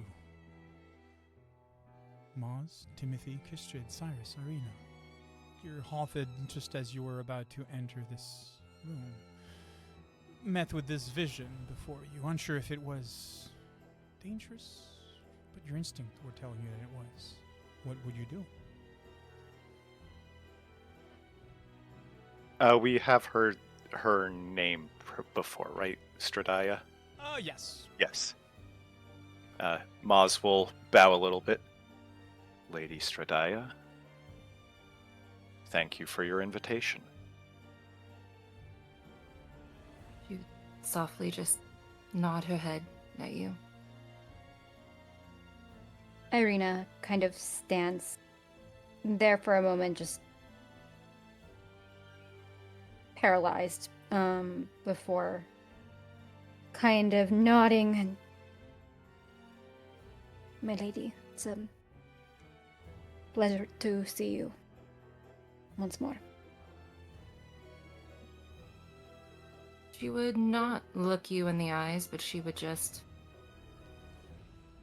gaze upon you, probably start below and work her eyes up, scanning your whole body. Nod ahead, look away. What would Timothy, Cyrus, and Kristrid do? Strahd is terrified in a way she has never been before. She's always held her own. She grew up with a brother and male cousins. She's never felt like she couldn't take care of herself, and she is just frozen in fear right now. So as the rest of the group slowly progress inside, you're just standing there at the door like a deer in headlight, correct?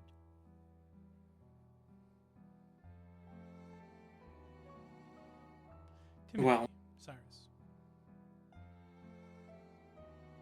Cyrus would, he'd be trying to look like it doesn't affect him, but anyone tell that he's a bit not a bit fearful. He is concerned now that he's met eyes with the lord of the land, that up until this point he was expecting her to wreak rich person, like all the other, but now he's seen her and he's more hesitant to think of her that.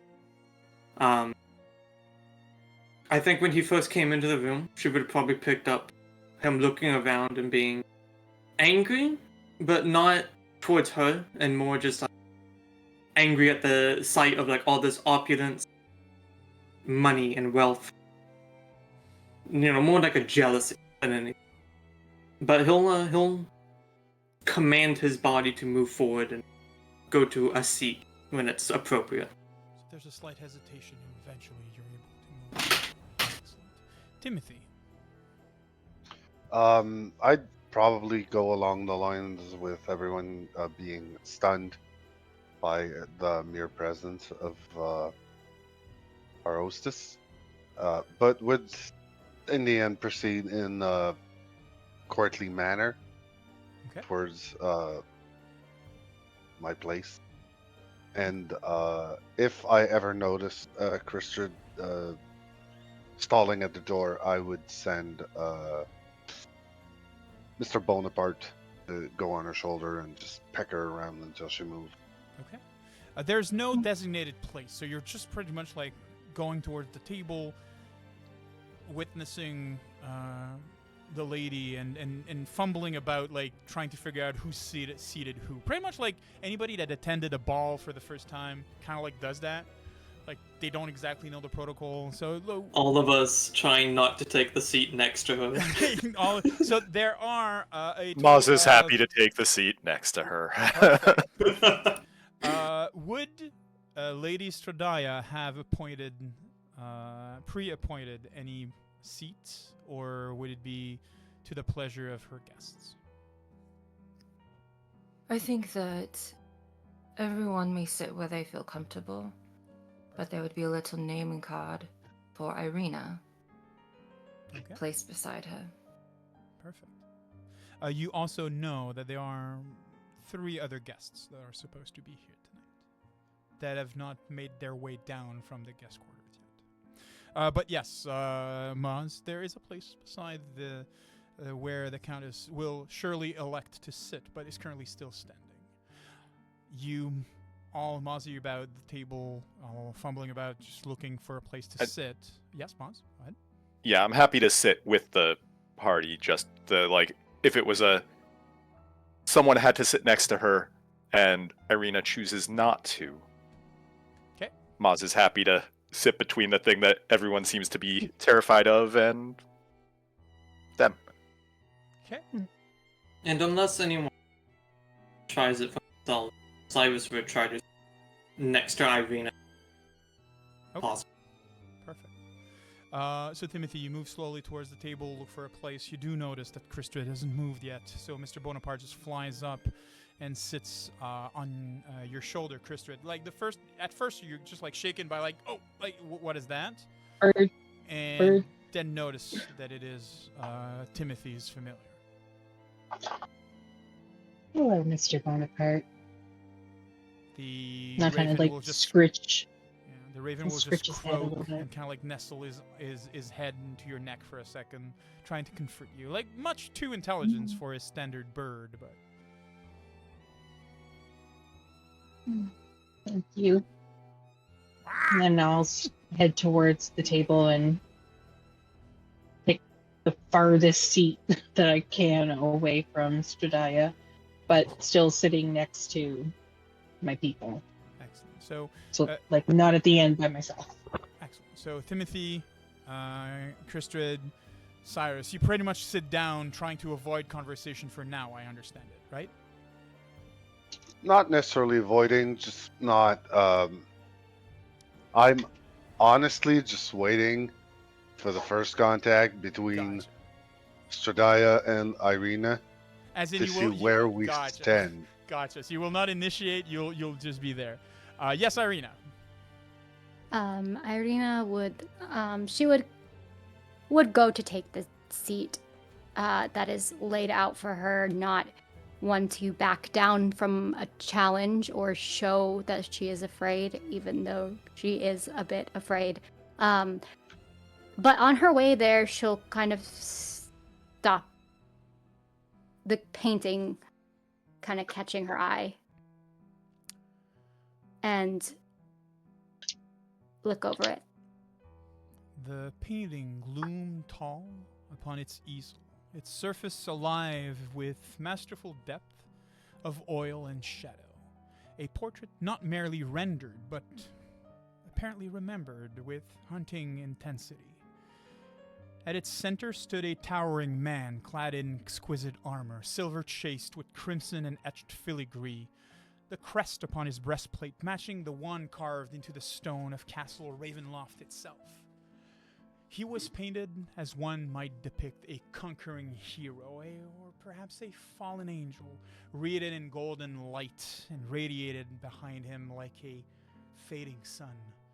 Yet for all the glory and power that was captured in his form, his face was left eerily blank, a void where memory seemed unable to settle. To his right stood a noble's woman, cloaked in rich velvet, the lines of her gown sharp and practical beneath the finery. She bore the same crest as the armored man, and though her posture seemed proud, her gaze subtle, there was a distance between her and the central figure that spoke of duty more than devotion. Her face, though soft, by both time and brushstroke, mirrored the woman who now sat, or rather, who sat originally before the canvas. Lady STRAHD herself, with her long black hair and the same proud jawline and thoughtful eyes, marking her not just as an artist, but as the subject. Yet, it was the third figure that captured the heart of the painting. To the left of the armored man stood a woman in simpler garb, a modest smile gracing her lips as though caught mid-laugh, her hands resting gently before her. There was no crown, no fine thread, but the focus of the man's entire being turned unmistakably towards her, his body imperceptibly in her direction, and though it was faceless, this man was faceless, it was clear where his soul belonged. The resemblance to Ireena was undeniable. down to the very last freckle. So much so that for a moment time blurred, and it felt as though she had always stood in that place, wearing that smile, loved and mourned in the same breath, a memory not quite her own, and she wasn't able to fully grasp before being pulled back into the banquet hall. I think as she kind of comes to again, her hand is like reached up towards the painting, not quite touching it, but almost as if she was going to, but something's stopping her. And as she returns to the room, Before you leave the painting, she would,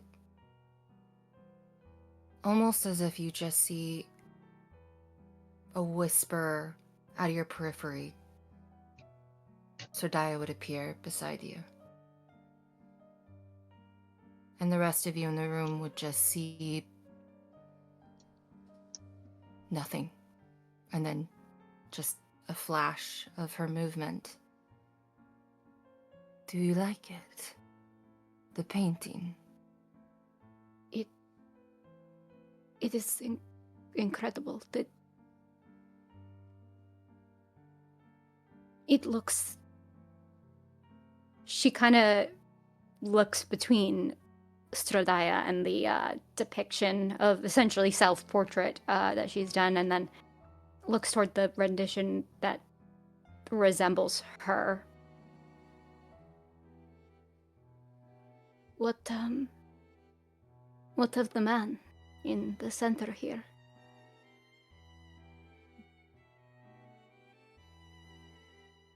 I spoke to you once of my brother. You did, yes. That would be him. She kind of nods and looks it over, her eyes resting on the blank face. I'm having a hard time remembering what he looks like. It has been many years.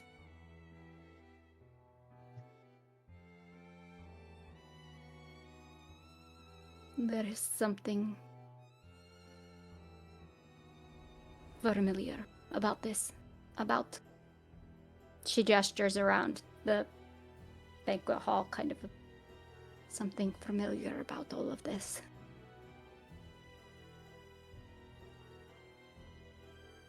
What about it feels familiar to you?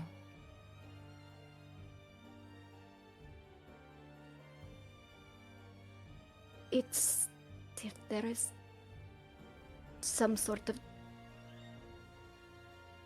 door blocking all of it, but I know there is a room beside the bedroom next to it upstairs. I can picture what the room looks like, even though I have never entered it. And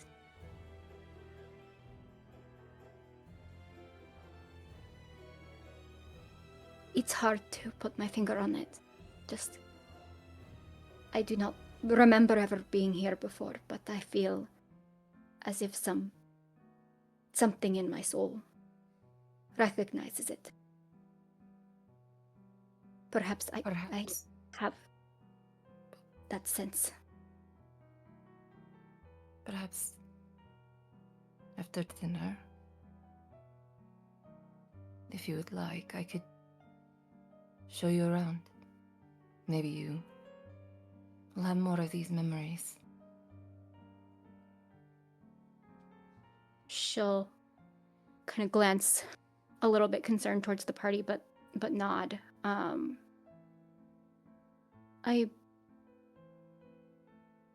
appreciate it. I am here looking for, well, I hope to find answers here.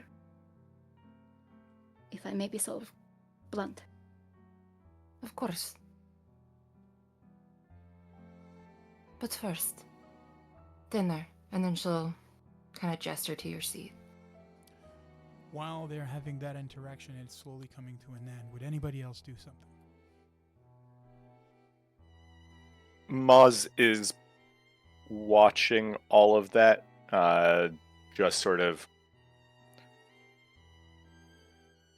watching for any signs of hostility or... Yeah. I know there's not any, but... It's not exactly as simple as that. I wouldn't say that there are hostility, but there's certainly tension. Mm-hmm. And you do remember, Ireena seemed quite large and in charge, or rather self-assured in what she was doing, and she almost looked pliable in the hands of STRAHD. Does that make sense? Gotcha. Does it look like she's somehow being manipulated? Like there's something else going on?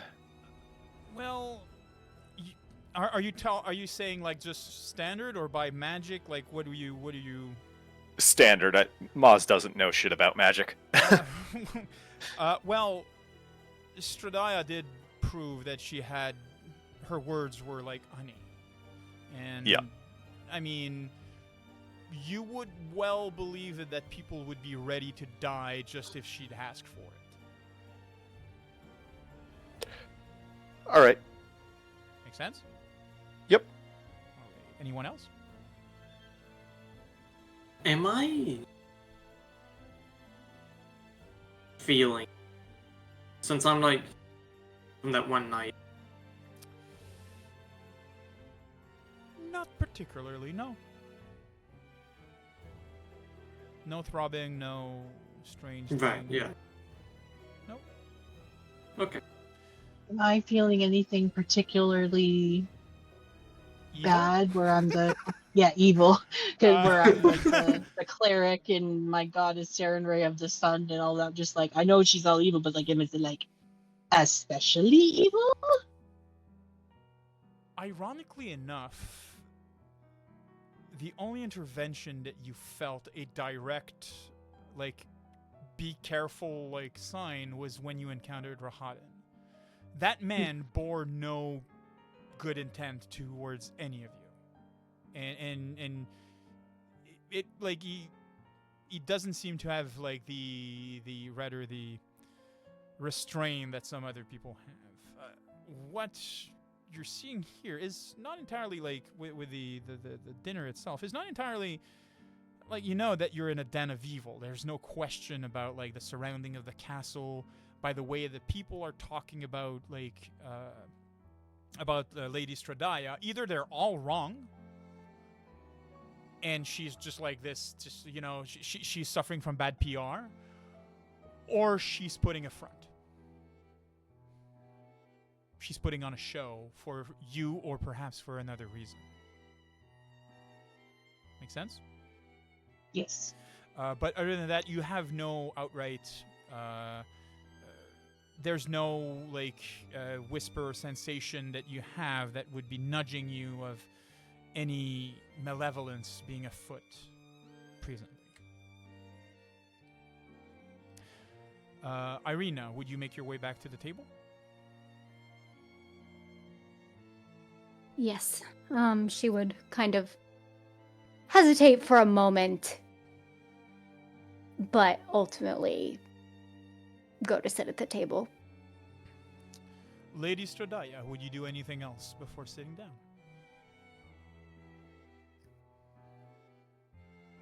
She would make sure that her other guests have arrived.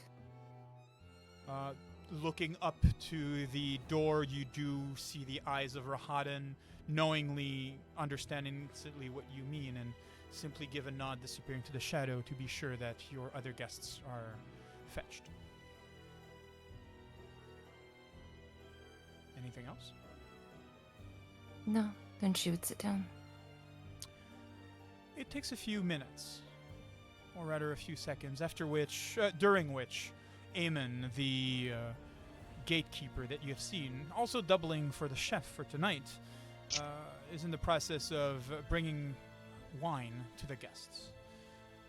almost as if it was like to hammer down a point as it was before, Ireena, this same type of wine that you've savored under the stars and the plain is currently being served at the table. Aemon takes care to serving everybody except Lady STRAHD. And Aemon looks towards his ladyship, seeming to await to know if she will take anything to drink. She would allow him to pour it. With deference and grace, he sets a glass, bows his head, and slowly pours something to drink. And as you retire, other than in the side of your company, 3 other guests currently join the banquet. Their presence steers something deeper, familiarity, almost laced with dread. And for Ireena, these faces around the table that are now joining are no strangers, but fragment of her life and her past, perhaps, almost as if it was a parade of sorts, something cold and something wrong. The first person that comes forward and enters is Gertruda. Other than Ireena, no one knows her, but she was once a mousy girl in Barovia who had lived under the suffocating watch of her mother. Her face was always half hidden behind a worn book, obsessed by magic she could never really touch. She had been little more than a dreamer in the dust, but the woman who entered the room was almost unrecognizable, elegant, poised, her dress cut with precision and accentuate a figure she once seemed to hide. The clumsy girl had bloomed into a vision of courtly allure, her face touched with makeup, her every step measured and almost like a dance. Yet beneath the grace there lingered something cultivated, like a rose that was being grown in the dark. Next, following her, is another individual that the rest of the party takes a second to recognize. Doru. And it took long, a still moment before his name came to your lips, as you had seen him only 2 days ago, emaciated and broken, a boy driven half mad in the crypt-like prison beneath the church, caged by a desperate father, the same father whose throat he had opened in a final act of vengeance before fleeing into the night. He stood silent at the table's edge, not a word spoken, his eyes far away and hollow, like someone still listening to screams only he could hear. The weight of the deed clung to him like a shroud.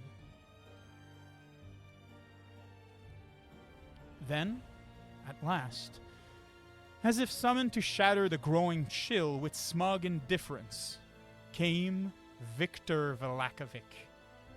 He entered with the swagger that reeked of arrogance and spice-laced smoke. The same scent worn by his father like a badge of disdain.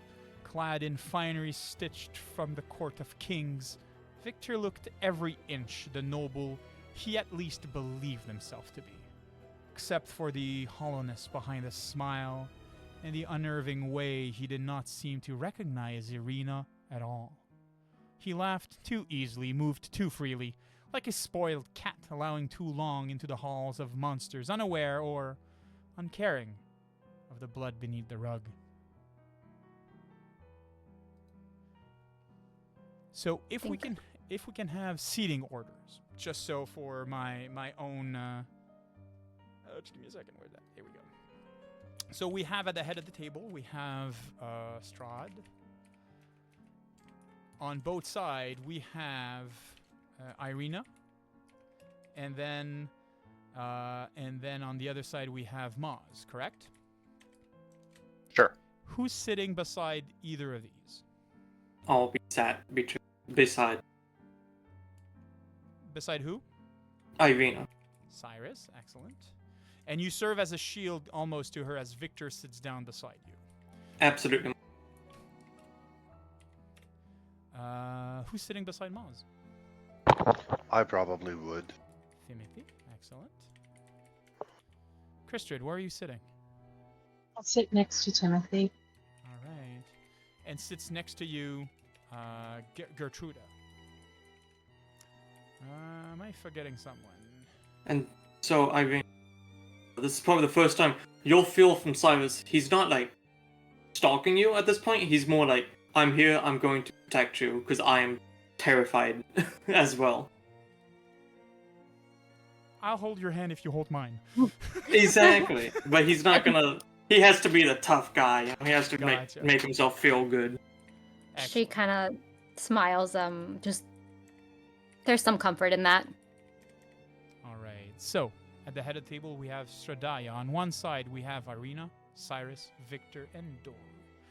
Across from them, next to STRAHD, we have Maz, Timothy, Kristrid, and Gertrude. Anything else? Or am I forgetting anything else? No, I'm... Okay, good. Ireena. Can you... Oh, yes, go. I'm sorry. No, go Can ahead. you describe Doru? Because you just said, like, you described what he looked like when we first met him as an emaciated man. Is he still, like, skin and bones, or...? No. He seems as if someone... Like, he still has the recovering addict look. Right.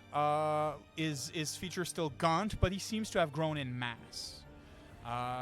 Clearly he was fed, and like for the shape that he had before, like he was like, as you said, just skin and bones. Like, it should not be possible for someone to gain weight or at least gain vigor as much as he did in just 2 days. There's clearly something either unnatural or he maybe has been fed as he was a vampire spawn. Thank you. You're welcome. Ireena. Yes, Ireena. I was just gonna note as well to everyone, but especially Cyrus, who is sitting right next to her. You would see that she looks.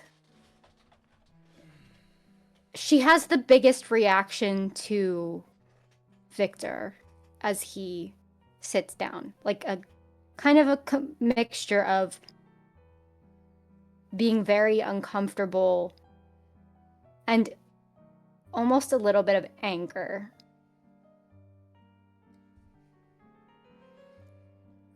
Just give me a second. I need to do one thing real. I'm just gonna post the seating order for everybody in the chat, if that makes sense.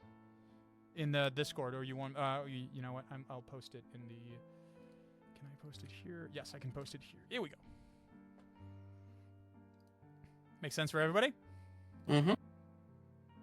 Mm-hmm. Perfect. I'm gonna do that. And so yes, the guests arrive. Doru sits in silence. Gertrude is sitting down, like gives just one glance for everybody. Seems to stop her gaze for a moment on Ireena and give her a kind smile. She seems genuinely happy to see you. But you've never really been close to her. So like it's just a, hey, we know each other, let's smile and like that's it, type thing. Victor on his side stands up, takes probably like the closest. He probably takes Cyrus's glass of wine as it was served, and he was not. So he probably takes the glass of wine and raises it. Well, friends, well met. My name is Victor Valakovit. I am the future Burgomeister of Vallaki, and it is a pleasure to meet you all. And who exactly are you?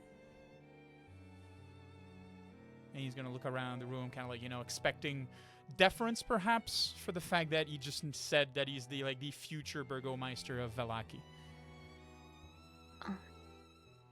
I think Ireena is immediately gonna stand up. He's gonna look at Victor. you for a second. Apparently you do not recognize me. I am Ireena Kuliana of Barovia. Also, I thought you were busy burying a father. Huh. very, you are well informed, I suppose, I hear. He is... Our respects have been paid. Well, good. Ireena, correct? Yes. Yes, I remember. You were one of the... Yes, with the walk there. The, what's her name? Stella's friend, right? Yes, Ah, good. Stella's friend. Good. He's gonna smile, you know, it's kind of like almost like uncaring about the implication of what he just said. How is Stella? He's gonna take a swig of wine. I wouldn't know nor care. We've broke up our engagement. She went mad, I hear. Maybe likely with grief. You know, a rejection is not something that the fainter arts can take easily, especially from a well-placed individual such as me. Ireena kind of Uh-huh. crosses her arms and narrows her eyes, but doesn't say anything else. Were you heading somewhere? You set up in such a quick fashion. I assume that you were about to leave? No. Oh. I will be sitting right here. Thank you very much. And she'll sit back down. He's gonna laugh, smug-faced, and, you know, he has the face you want to... Like the Joffrey Baratheon type face that you just want to punch. Yep. And he's just gonna... and he's gonna lift his glass to Lady Strahd, to Lady Stradaya. It is a pleasure. My father sends his apologies, being unable to attend. He hopes that my presence will satisfy you. Indeed. But next time, I would prefer if he sent a note, perhaps. A note, yes. Of course. Yes, we'll send a note next time. And he sits down, kind of like, you know, he half expected, like, you have a feeling that Victor is like, you know, he's charismatic and has an easy way through life. He almost expected, like, naively that perhaps Stradaya would be more like, you know, in the leaning towards him, and he quickly realizes that that's not the case. So he, like, his whole act is like shut down, and he just sits down really fast. Anybody else's wish to make conversation? Did it seem like he was still waiting for the rest of us to introduce ourselves, or has he just been shut up real hard? He's been shut up real hard, and you like, even when he asked, like, everybody, it was more like, who are you, peasant type thing? Because obviously, if you're somebody of note, I should have known who you were type thing. Make sense? Yeah, well, I'm gonna try to rub it in a little more and try to be a little more gracious. So, well, I've already introduced myself to the lady, but I am Mazelius Bacernus. You all can call me Maz. And, lady, we are of humble means, but we have brought you a host's gift, and I will hand the moonstone that I purchased earlier over to Stradaya. Perfect. Just give me a second. I just want to check one thing real fast. I'm curious of one thing. Where is it? I am concerned now about one thing. Just give me a second. That's not what I need. That's what I need. Okay, cool. Perfect. Lady Stradaya, you've seen countless gems before. This is, like, probably your spoon and like your any piece of your cutlery currently you are using is probably of the similar price as the moonstone. It is, though, an offering, which you've come to not see in recent years anybody do. Most people are content to just avoid you. This is new.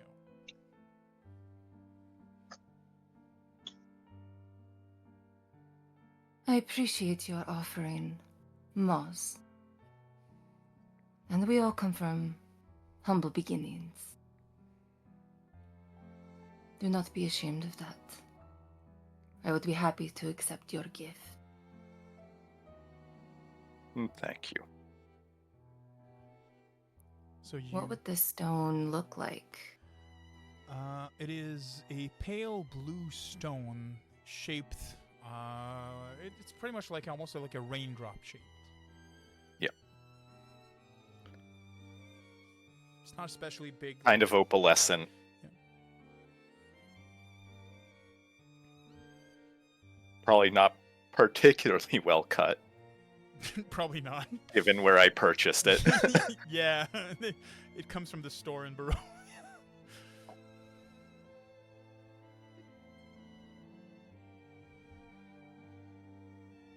Any other questions? No, she would just put it down beside her. Anybody else? Please. Nope. Everyone else, please introduce yourselves to each other.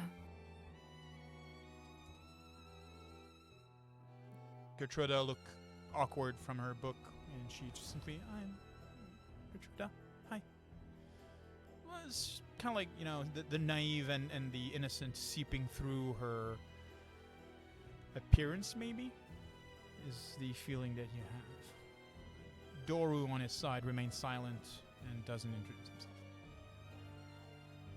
Ireena would smile at Gertruda.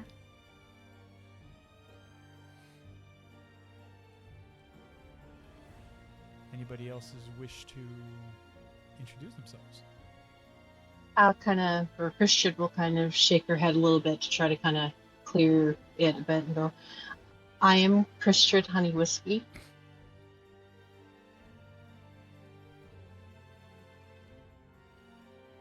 Those gathered nod. Anybody else? Cyrus just kind of like lean back. He's clearly fighting his to show like a defensive kind of like posture. He's trying to fight that instinct. Okay. But he's looking between everyone like, I don't know who I should focus on, who's the threat. Doru's a monster that I know, but these three are unknown strangers who are, you know, like, he's constantly bound. I Okay. think you would hear in your mind. Good evening, Cyrus. If you're finding it difficult to speak,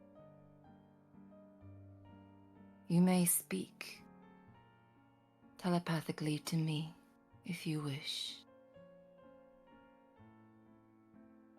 Oh, he'll lock eyes.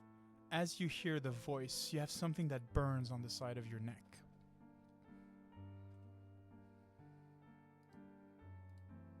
Just bones? It's just like a warmth, like, you know, kind of like just like enough for you to feel as if you need to scratch it, perhaps like an itch. Right. Yeah, no, he'll definitely go up to like mess with it, lock eyes with STRAHD, and after a few seconds, thought, just say. So I was gonna try like my best like English voice, and I don't have one. It's fine. It's fine. He'll just kind of be like, I am Cyrus Novak.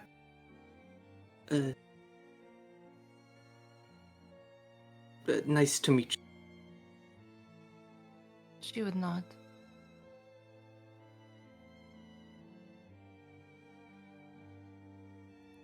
Timothy, would you introduce yourself? I would in the grinder while standing up. Okay. I am Timothy Gahad. I come from the realm of Absalom, in the region of the Swordsland, from a town named Arba. I was the student of a great master in the art of magic, Filverel Inferior. I came here because I was prosecuted for my knowledge. And I do hope I will not have the same treatment here.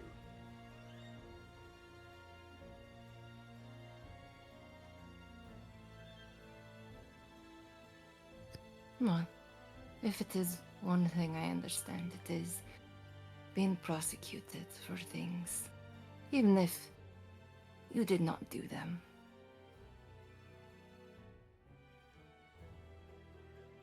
Cyrus? But first, please say all this. What all do I recognize his region, the city, and stuff like that? You're cutting off, sorry. Oh, brilliant. This is my first time hearing Timothy say all. Yes. What all do I recognize from the region that he talks about? You said Absalom. Absalom is Yes. the biggest city in the world of Galarian, so you are familiar with that is. But other than that, would probably require you to take some time thinking about it. But like, it's pretty much like if you're saying like, oh, I'm from the capital of the world, type thing. Right. Yeah. Okay. Make sense? Yes. Good. Give me a second. All right. Eamon is in the process of bringing out the first service, slowly bringing out feasts and delicacies that you've never even heard about. Lobster and other like rich things for probably like fit for kings even, from either the lands that you are from, some meat and some other things that are not even native to Barovia. It's really impressive the amount of quality and finery that is currently being served, as if like there was no expenditure were not a problem for how lavish this banquet should have been. There is, though, this always constant discomfort and like almost like awkwardness of like, you know, they've been invited. She's not someone like very talkative. You're not. You're like scared to do a misstep and anything like that. This feeling is quickly broken as the hall and the doors open, and through them steps a vision woven from what seems to be nobility. Just give me a second. I'm going to do something here. I'm going to do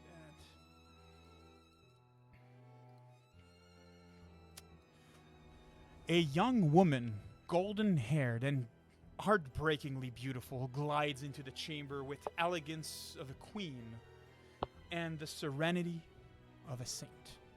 Her gown, a masterwork of crimson and ivory silks, bellowed like painted fire around her ankle, and every stitch resonated with a quality so rich it might have bought all of Barovia 10 times over. Adorned with necklace that shimmered like captured starlight, she moves with quiet confidence of one well aware of the power she commands. A breath of laugh, sweet and bright, and utterly out of place, escapes her lips as her eyes flickered across those gathered, a picture of charm and grace. Then, with a soft rustle of silk, she approaches the countess, bowed with practiced reverence, and spoke in tones as warm as honey. "My liege, I had hoped my presence might offer you some comfort this eve, but it seems you are already well attended. May I be introduced?" Her words danced with courtly sweetness, but you, STRAHD, who had seen behind the veil, recognized the chill beneath the silk. Anastasia, beautiful, brilliant, and dangerous beyond words.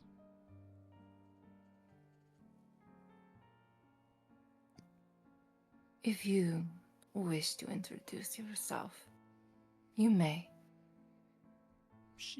But your company is not required this evening. She'll smile, nod, and moves almost like a specter behind your chair to the other side, her smile unwavering as she approached Ireena. With unsettling intimacy, she raised a pale hand, her fingers brushing Ireena's cheek, and turned her face to the light. The gesture, soft and material on the surface, throbbed with quiet threat that made the air feel too thin. So this is what she looks like this time, she said to herself, but the tone was enough for everybody around the table to hear and seemed to be hinting with jealousy.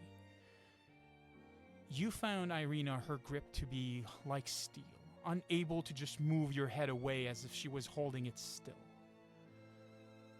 For you, STRAHD, that was someone dangerously close to trying to slay you. Oh, Yes, the room would absolutely darken the moment she put her hands upon Ireena's face.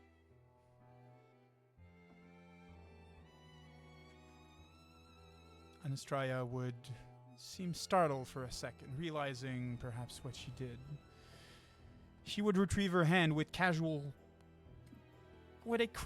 casual cruelty that almost contrasted the gentle affection of her touch. She would draw a fingernail across Ireena's cheek, just deep enough to spill a thin crimson line of her blood that she brought to her lips for a taste. The droplet welled and slid down her skin like a tear, and Anastraya smiled, sweet as a sin, turning slowly towards STRAHD. Yes, Cyrus. STRAHD, would you have kept that link open with me? Yes. Wonderful. Yes, she would have. Once this woman cuts Ireena, Cyrus is immediately going to be like, we were promised that no one would be hurt, and can you not control your own members? You may leave now. She will. Your presence is not required. And in her mind, she will hear, be careful of those you touch. She is not yours. Do well to remember that my favor only goes so far. Anastrasia's feature would change instantly, almost as if she had been slapped by something. She recoils at the notion of maybe losing favor.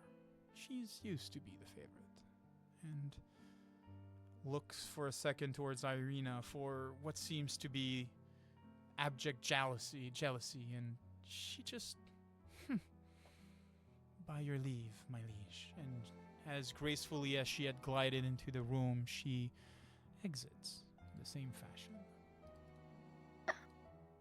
Ireena's hand goes to her face and wipes the blood. I apologize, Ireena. That was unacceptable. What the? And she would lean over and just touch your face and heal the mark. Skin would burn slightly, but after she passes a finger, there would be no more mark. And STRAHD, there is some blood on your finger. Yep. She would wipe it on the table. Good. What did she mean again? Again, she said this time. Does not matter. It is just her playing the game. I apologize, though. We will have no more interruptions. Ireena nods, sits back a little, but she looks skeptical. In Cyrus's mind, you would hear, "You are correct, and I apologize. She was out of line, and there will be no more." He'll clearly take a second. It's like thinking in his, but then looks around, reminds himself he's in the House of Monsters. Quickly just decides he's not going to push his luck. Anybody else does anything? I mean, Maz was staring daggers at her when she touched Ireena. But I don't think I have anything more to contribute now that she's gone, so. Okay. The second service is served with the same grace and the same quality as the first one. Conversation is hard. It seems that there's both a desire to fulfill certain things that somehow is not, and conversation with STRAHD is harder to make. Eamon comes around the table, removes whatever plates are done, and brings out the new dishes. Just give me a few seconds. Just want to do one thing real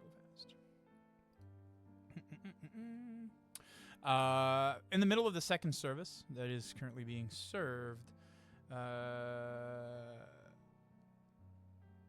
Rahadin enters the hall without a sound, without a words to the other gather, and cross the chamber and comes to stand right to the right hand of his mistress, bowing his head in reverence, like a blade awaiting a command.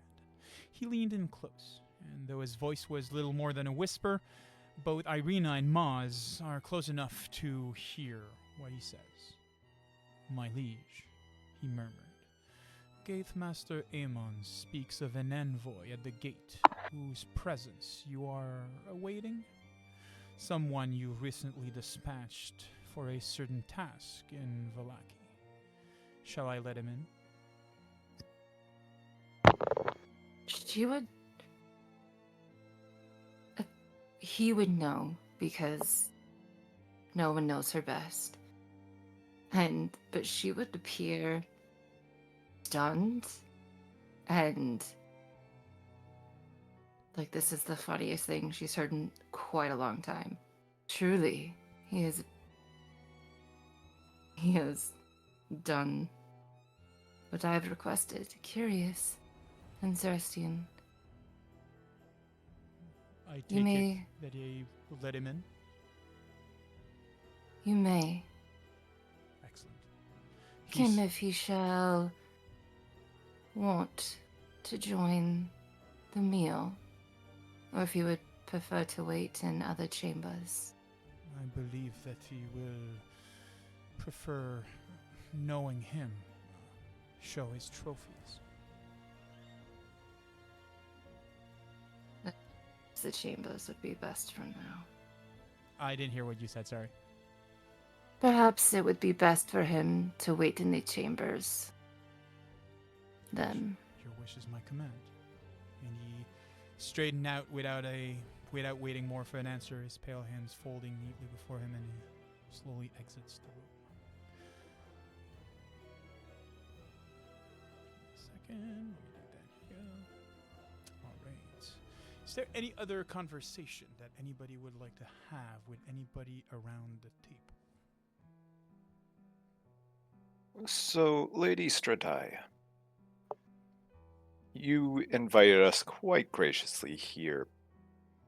Did you have some business you wished to... What is the purpose for that invitation?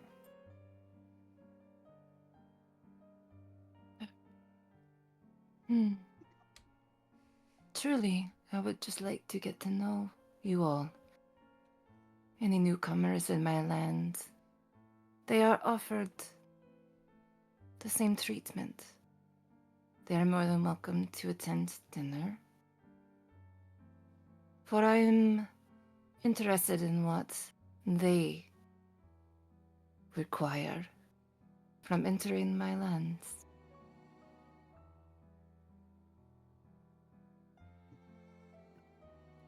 Curious about each of you. I know a little about you all, but I also do not want to presume either.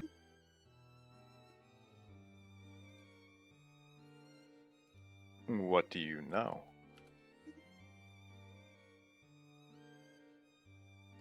You would see this almost wicked smile upon her face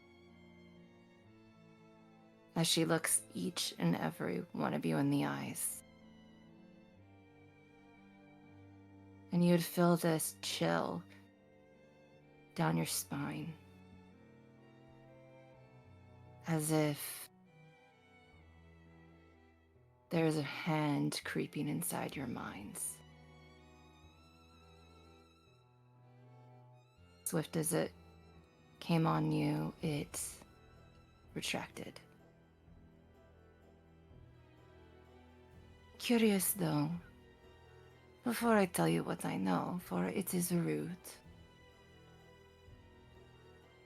Why were you running away from your homeland? You said that you were persecuted. What were you persecuted of? Timothy, I think she's talking to you. I was persecuted by some religious fanatics, zealots, who thought the art necromancy was against their beliefs and their dogma. I escaped from an angry mob with pitchforks and torches ready for me to be put on a pyre.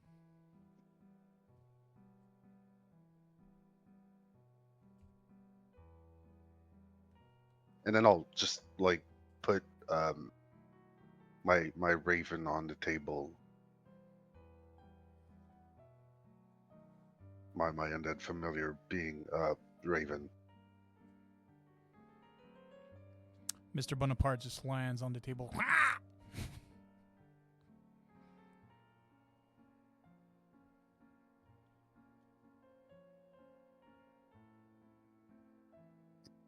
Beautiful animal. What is their name? What's his what? Sorry, I didn't catch What's that. his name? What is his name? It's Osgood. Osgood Bonaparte.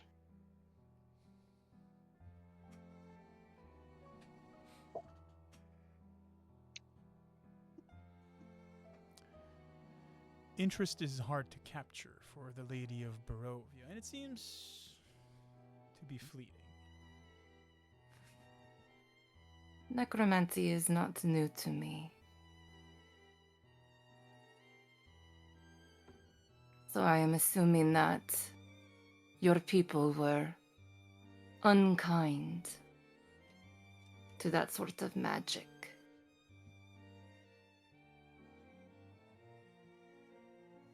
They were indeed. They see it as something vile, as I was taught by my master that it was but a tool. She would nod her head. Christid, you serve the goddess of light, do you not?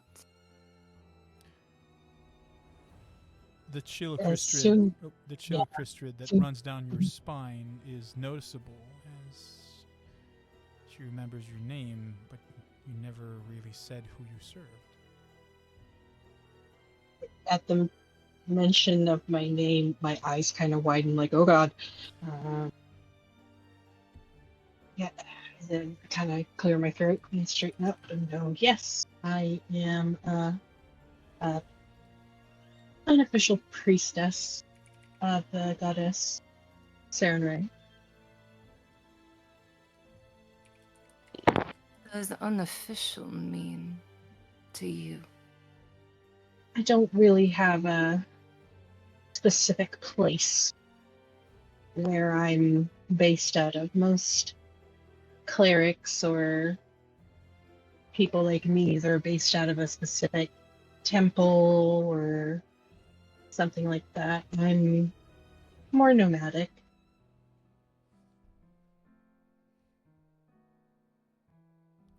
How do you feel about your companion that deals with necromancy? Does it bother you? Does it bother her? It bothered me at first. I've come to the understanding that the dead that Timothy reanimates, their spirits are not there. It's more an arcane magic that moves the what's left. I don't see any issue with that. Whereas if it was a person who was brought back against their will and they had no choice and they were made to suffer, that would be something different. In your mind, you dear, if you wish to tell yourself that they have no souls, then I appreciate your hope, for I have none to give you. And then she would look at Cyrus. Did you get the mark upon your neck? As far as you know, Cyrus, there's no visible mark anywhere on you.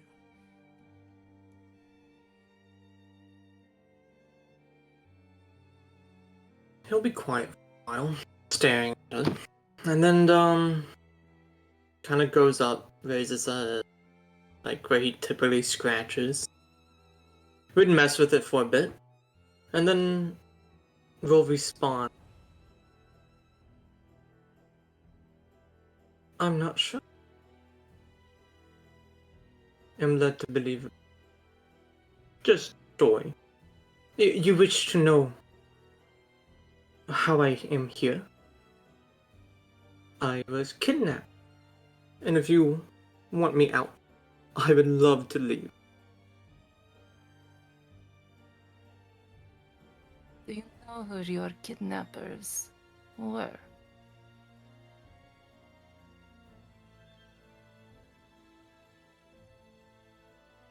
He'll take us out, gather himself, respawn. I know who one of them was. Well, I suppose not a friend anymore, but someone I used to enjoy the company of when I was growing. Although after a drink or two and some game, I went to bed and awoke bound in the back of a carriage.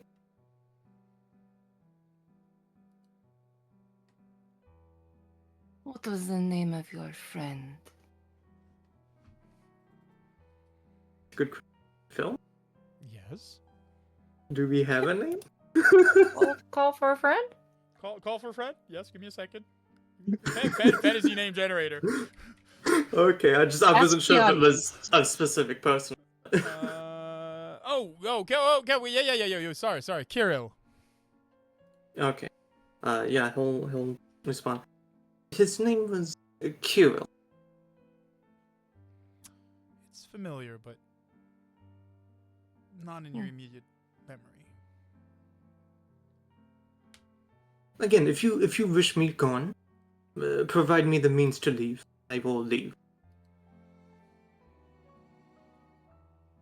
In your mind, everything else, all the questions she asked you would have been spoken out loud. None of you would have heard her answers, of course. But in your mind, she would say, "Oh, Cyrus. For it is I that I wish the same thing."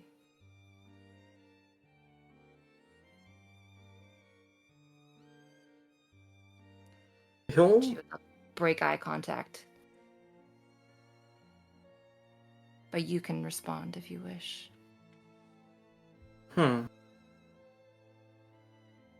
Yeah, I think once he'll begin to scan your eyes, but once you break the contact, he'll take a second. Well, that is something we both could work towards together.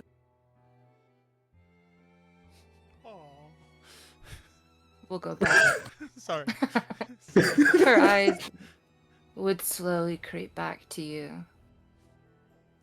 And she would just softly nod. I can fix her. Sorry. You play nice to the noble when they're fine.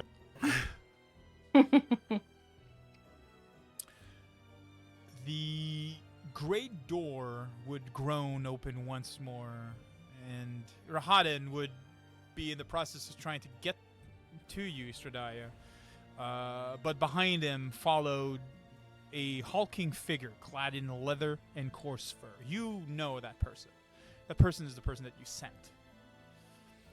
The stink of wilderness clings to him like almost a second skin. He was a man not born for court or conversation, but for bloodshed. A creature STRAHD loosed not for secrets, but for screams. His wild brown hair with strands of white, mated and damp from the storm outside, fell past his shoulder like a mane swaying with each heavy step. An unkempt beard framed his face, half hiding the cruel grin that spread across his lips as he approached the long banquet hall. Alaric, your main enforcer, STRAHD, and a wolf in sheep's clothes.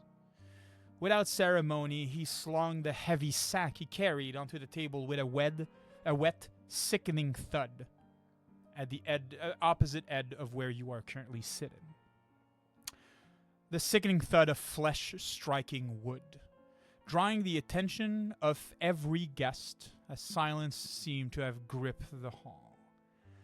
The stench is what came first.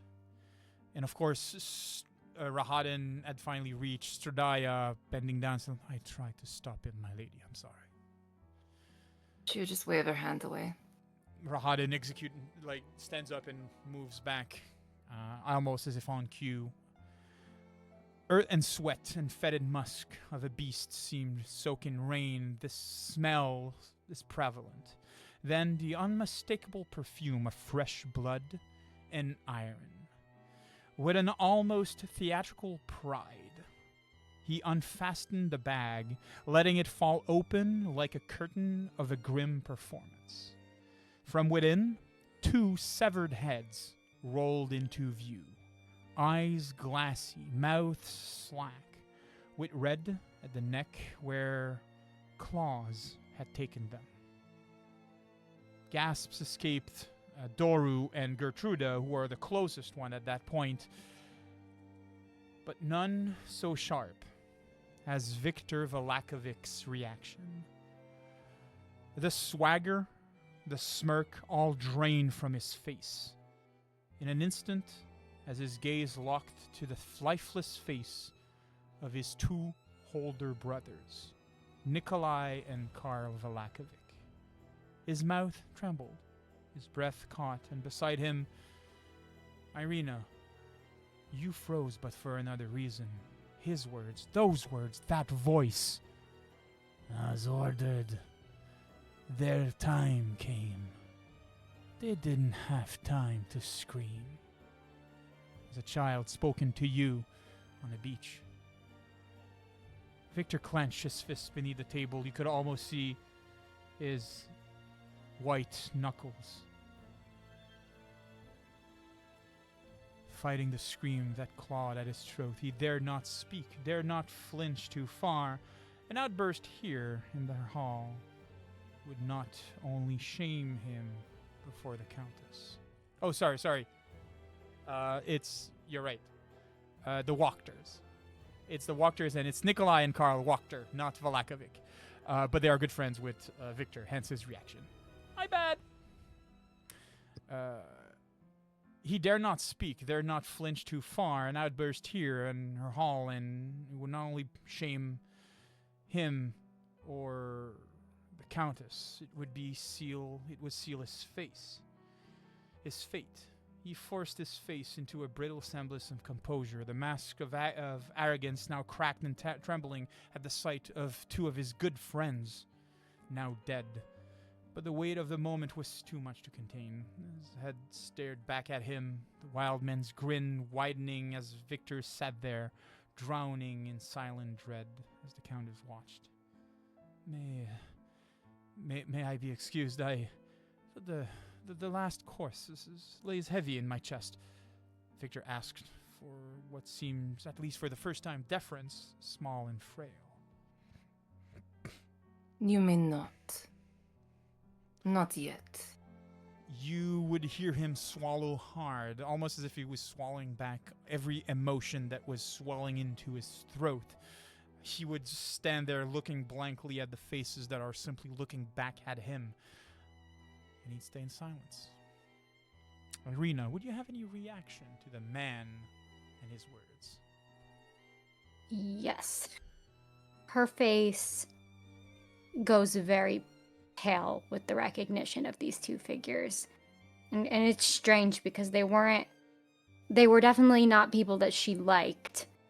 But this isn't a fate that she would really wish on anyone. And she kind of, I think, instinctively just like stands, pushes out of her chair, just stands up. Okay, give me a second. And takes a few steps back. Alright. Just sent you something real quick. Anybody else would have any reaction? Moz is suppressing all of his reactions real hard right now. Gotcha. And then... Nope. Oh, sorry. No. Even as a necromancer, I'd be shocked by the display of simple cruelty and grim gore that is in front of us. STRAHD seems perfectly fine. She even seems to find that funny. Ireena? She'll then look at the man, I think, who put the bag down. Yep. He's across from you onto the side, like, I'm sorry, so he's at the end of the table, so he's a fair distance away from you, but still, he's a massive man.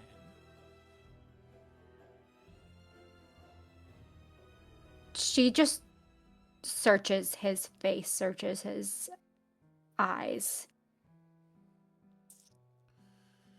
At that, STRAHD, I would just say, I appreciate your help, as always, Alaric. You may be excused. He'd fold the bag, put it under his heavy arms. Your wish is my command, my lady. And he would slowly turn. It's strange seeing this massive man, mountain of muscles, or even just Rahadin, in the way that they are deferring so much and being so reverent towards STRAHD. But so even then, he just turns around and leaves. What would be Ireena's expression at this point? Terror.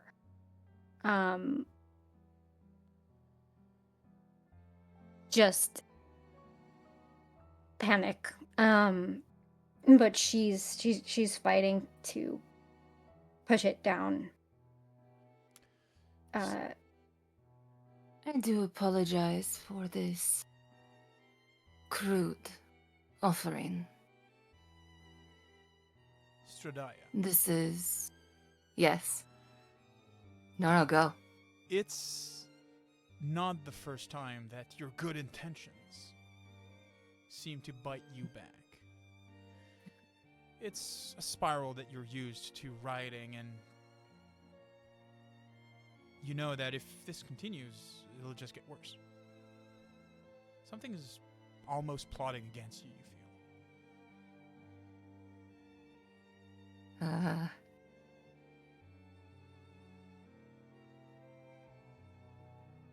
I heard a story recently. A story of someone I care about. Of a woman who was supposed to be a mother to her. Who offered up her soul, her life. She stands up. Kind of slowly walks around the table. She would walk behind Moz first. Just slowly dragging her index finger along the top of your chairs. Mother instructed me to take the life of this child in exchange for something. You will see that it is not easy always being the leader of people. However, what I do not condone are things that I would consider mine to be touched or played with.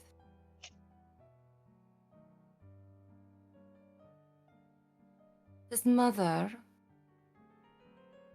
was going to kill one of her own. A sad tale, but one that is not new.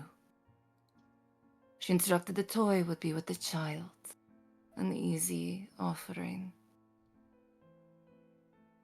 As fate would have it, though, she had another daughter, a cruel daughter, who plagued the innocent one, the one deigned to die. And as fate would have it, the cruel daughter took the toy for herself and ran away with it. And she was the one who was dragged away into the forest, her blood spilling upon the floor. Circle of life, if you will. The blood feeds the moss and the grass, and the trees grow tall and strong. As the years go on, the brothers of this so kind and gentle mother would go on to torment the innocent one. Even though the innocent daughter herself felt guilt in her heart for her sister who was stripped away from her, even though she was cruel. And even now, the innocent daughter feels guilt for the lives that are taken of these two men.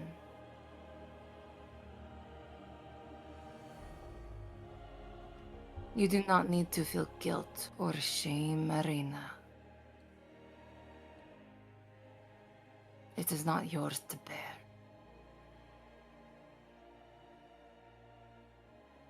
Ireena? Ireena, she's still kind of unmoving, but her eyes just, she's been staring at the table where the heads were, but she kind of lifts her eyes to look at STRAHD.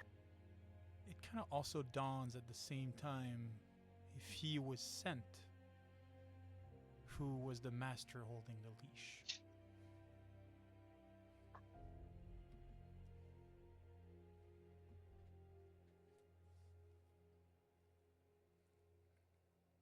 Do you do anything else? Would anybody do anything else? She would have a almost like metal top that goes upon a cake to cover it. A big one. And she would slowly cover the heads.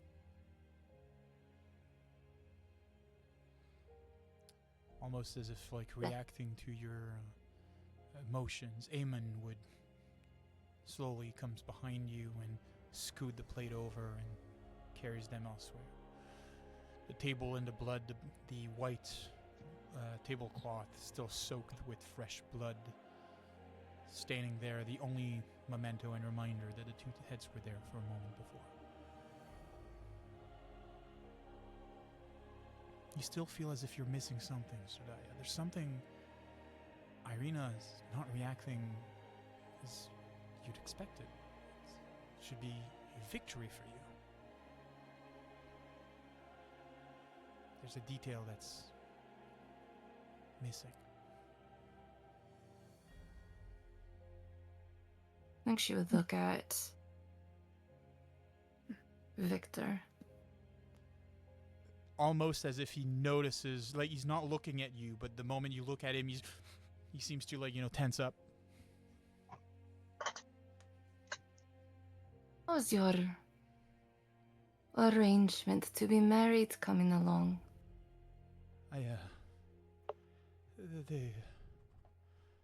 They were cancelled. They were thrown off. Stella, she came down with some illness, and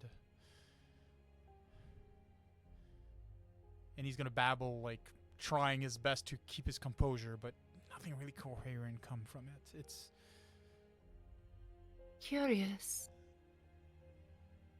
How did she come upon that illness, I wonder? At this point, you'll be sweating bullets. I wouldn't know. A friend of mine tried. We tried to help her, and she. He's gonna breathe heavy. Still mumbles a bit more, and nothing really makes sense. With the sight that he has seen, it seems that whatever pride and composure he had has just left the building.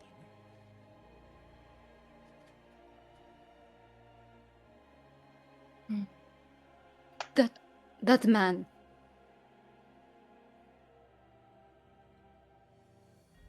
Ireena is kind of, it's like a delayed reaction.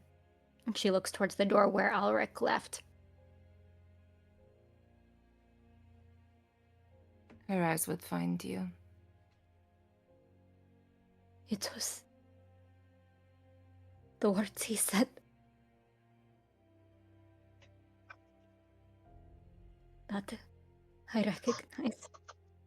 recognize his voice. Yes. Go ahead. Sorry. The voice I hear in all of my nightmares.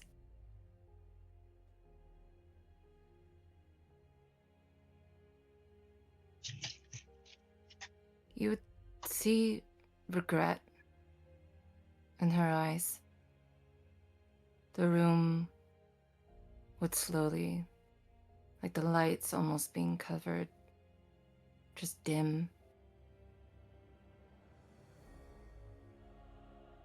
I am sorry for that, Ireena.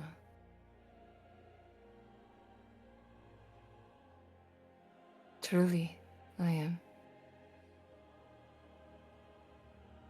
Maz?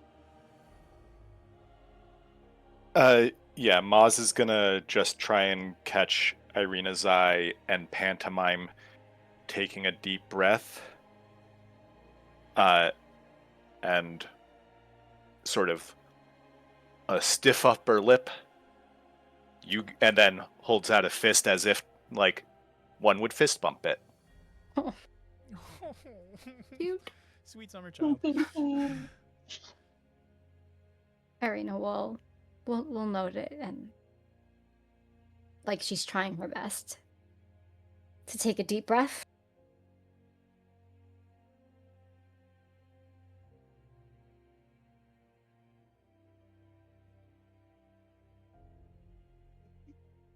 Anyone else?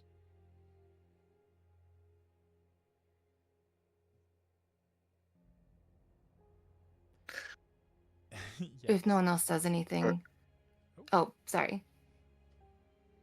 Perhaps now would be a time for some entertainment? Or are there more Sure. courses? I don't know how many courses a meal like this usually has. For once, STRAHD, you are surprised to see the input of a man make sense. You know what? Thank you. Like, you feel as if there was a lot of pressure for a second, and it's just relieved for a second. Ireena, would your expression change? What would you think? I think she looks like she's trying to calm down. She looks. The terror has gone down, and she's kind of just a little bit in disbelief almost. But seems to have calmed down a little. Gotcha.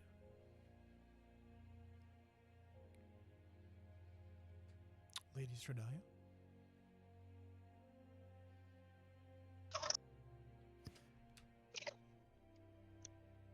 I appreciate you all for being so gracious during this dinner, and I do apologize for the way that dessert was served.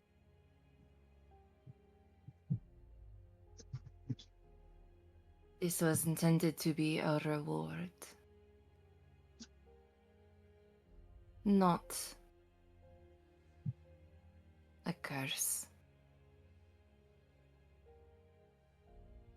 Now, I have told you all that your time here, you are under my protection.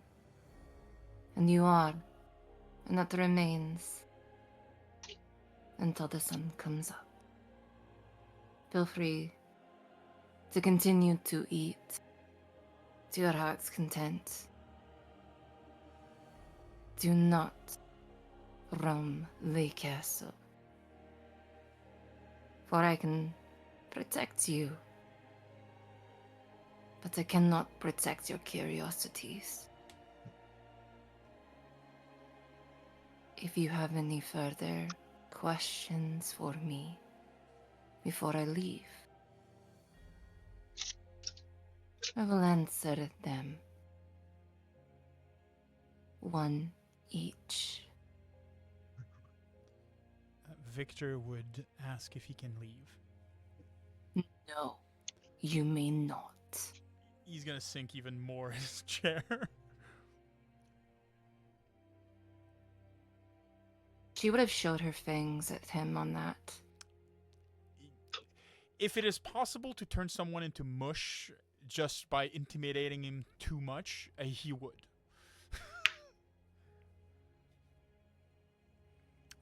Gertruda would. I've wondered if I could go back to the accountant and continue my studies, since we're. You absolutely can. As always. Can I take You- Can I take Doru with me? Of course you can. She's gonna smile, nods. She's gonna look towards Ireena and have a look of sadness somewhat come over her, and she'd take Doru by the hand, and they'd both leave. Ireena will nod to her and try to muster up a smile. So Daya was talking to her, you would have seen a light. Like almost just this, like, cute happiness as she spoke to her. Very different than Victor. Very different. Jesus. If I could kill you with my words, I would. STRAHD would have felt Cyrus begin to ask a question, and then she bares her fang to Victor, and he cuts himself off. And now he'll begin to talk again. He'll, in the link, kind of ask a different question. You can sense it's something different, and he'll ask, "You've said before something traps you to this land.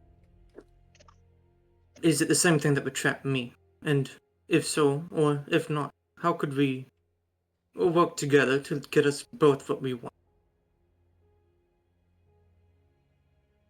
She would look to you. And because this is going through telepathically, I think that you might get a sense of hesitation, almost. Almost as if she wants to say something, but maybe something holds her back. or perhaps someone. But what she would say is, if you are strong enough, and just say it in your mind, for no one else to hear, if you are strong enough to survive the next upcoming trials, perhaps we can talk. But I no longer hope for things if they are just going to be broken after someone has played with them too much.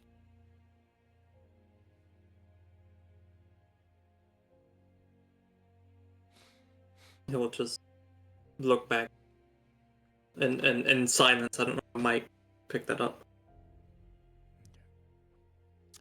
Kristrid, Timothy, Moz, do you have any questions for Lady Strahdaya? If she I was do. going to have any, the heads just silenced her. Like, nope, I am keeping my head down. I am doing nothing. I need to go. Perfect. Timothy? I do have I had a question. I'm not sure I want to ask it now. As you said, curiosity would kill me, and I am not eager to join my own creations, as I also came here to seek immortality, to be able to follow the teachings of my master for an eternity. Him being an elf and all, but I'm not sure I want to ask you about why you are known as unkillable outsides of your lands anymore.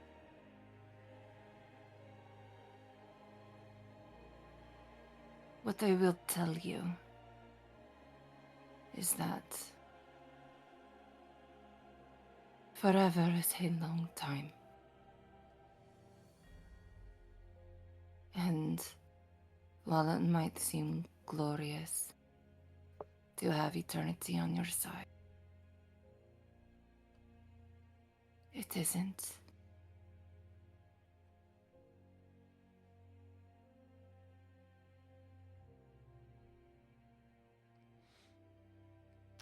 Moz, do you have a question?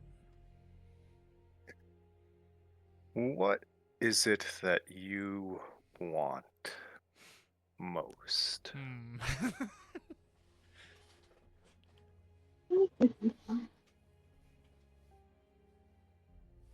I want what everybody wants. Yeah.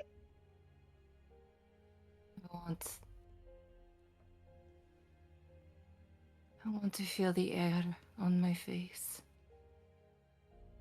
I want to feel the love of someone. I want to feel joy, happiness.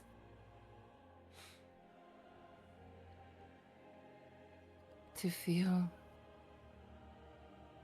everything. And on that, this is where we'll end it for tonight. I think it's a well-placed moment that we can conclude this banquet. That was so great! Ah! Sorry, guys. Let me just do something here real quick. All right. I hope you guys had fun. Thank you so much, Kesu, for the amazing voice that you are bringing and the energy that you want, that you're bringing for Lady Strahdaya. It is amazing. All right, let me just check a few things here. All right, so you take it. No, you can. You don't need to just take a bow, because, you know, as I could say, but Strahdaya will be back eventually. Blah, blah, blah, blah. Do that. I'm starting a love letter train with her. Oh my! What? So everybody that's a player, STRAHD yourself, after the show is concluded, I'll just stick around for a bit because I want to have a conversation with y'all, for specifically to talk about things that you just did, Timothy, about like the whole like letter thing. As you noticed, we had a second guest appearance on the show. So we had Keisu from Mortal Rolls, and we also have Ree from Mortal Roll. Amazing people. Honestly, if you don't know what to do Mondays, check them out. Everything that they do like turns to gold. Give me a second. Let me just. I think that's it. Yeah. Here we go. Honestly, like amazing cast. They are on break right now. They're coming back late August. So go check them out. Go like everything that they do, their social medias and everything like that. Be sure to also follow and go check out Sorcery Arts. Her link should be somewhere at the bottom of the screen. Just be sure to check the things that she does. It is our hope to work with her in order to get pretty much all of the campaigns and so forth, the characters to be done by her amazing talent and her amazing pen. So thank you so much for doing that show. Just letting you guys know, by the way, she powered through in a week to be sure that everything was ready for this evening. I cannot thank you enough for that. This makes me so happy. Yes, I agree, Keisu. Everyone needs a re-art in their life. You. All right. Tomorrow we are having Kingdom Council. So as you know, Kingmaker is also a kingdom building event. Also is a campaign. So there is maintenance and so forth for the kingdom. And basically all that goes into building a kingdom. We're doing that tomorrow. It's going to be like informal, not really in character. It's more like, playing Crusader King 3 without the whole like system. We're still needing some people. If you're interested in joining that in order to decide the fate of the kingdom, you are more welcome to do so. Just let me know in the Discord. Let me just do that here. That's not what that's what I wanted to do. I don't even know the commands of my own like channel. It's crazy. It's crazy. All right. Anybody has anything else that they want to announce? Anybody that Keisu, do you have anything that you want to announce? No. Yeah. Oh, yeah. Everyone, like everything of Crits. He's fucking amazing. Everyone, subscribe to him that you're listening. Come on, what you doing? He's amazing. All of his stuff is amazing. The cast is amazing here. Thank you so much for letting me join. Awesome. And tormenting you all. Absolutely a pleasure. All right. Don't think anyone's complaining. I don't think anyone's complaining. No. No, I've played plenty of STRAHD games, and I've watched a lot of them, and I've got to say, you might be the best STRAHD She's had the honestly pleasure of interacting with. She is amazing. So we had some. You are so awesome. We had one session just to like testing out the waters and like going through the background between Ireena and STRAHD. And at one point, I remember she said a line. And I vividly remember just like going like, okay, this is perfect. It cannot be better than that. This is like pure like gold for what I like. This is how exactly I envision it. She so perfectly captures the like creepy while also like possessive, while also like the caring and the sweet. It's amazing, and like the tension, she just can capture it and then dissipate it. It's amazing. I'm not a bad amazing. person. I'm just broken. I want to repair you. I can make her better. Oh Jesus. She just wears a necklace on her neck that says, "You can fix me." Yeah, literally. We can try. You can try. Just love her enough and give her enough love and treats and hugs. She'll turn good. Oh my god, yeah. Yep. Maybe. And it's not easy to play. I feel a near like godlike creature, and I think that's been done like wonderfully here. Apparently Kanto can fix her and would like to marry her, Keisu. Anyways. I think this gosh, campaign is all about fixing her now. Yeah. Kanto, I need to get you to play Rahadin. I'm not even kidding. We actually had that conversation today too. He's like, I want to play that guy. So, if you're listening and anybody wants to play any role, just pitch me the idea. Honestly, you don't need to be afraid to just hey, you know that guy that's over there? I want to play him. Not a problem. All right. I want to play the guy that obviously got whooped. His ass got whooped and is now sequestered up in the 3rd floor. Can't come down because he did something wrong. Escher? Yeah. Escher, yeah. He's the best boy. Escher's a couch guy. He's like, I was the favorite, and Astrasia just fucked me over, so now I cannot go down. That's his whole And none of y'all said he did great. Oh, come on. No, you're right. You're right. No, she's damn right. He's a damn butler. They forgot about Escher. That's so bad. Poor boy. All right. Oh, I actually feel bad about that. Nonsense. He forced me into clothes. He forced you into Oh clothes. no, now I feel guilt. No, that's perfect. All right. We will be rating out. So once the stream goes to the credits, just hang out. We like to spread the love. Do you guys have anybody that you know that you'd like to rate out or anything like that? I'm taking suggestion right now. No tip. No, I just Tone just be like, no tip. No, Escher was completely forgotten. He's like, nope, not important enough. So you guys, anybody has a channel that they want to suggest? Team Wildwood. Oh yes, Team Wildwood. If you like old school retro gaming and other things like that, he's currently playing Final Fantasy VI. He's in the end games, and honestly, Team Wildwood is amazing. I normally hang out in the stream and watch content for the retro gaming, so let's just go give him some love. Be sure to give him a follow, a like, a subscribe, whatever you feel like it, and follow him on every socials that you can.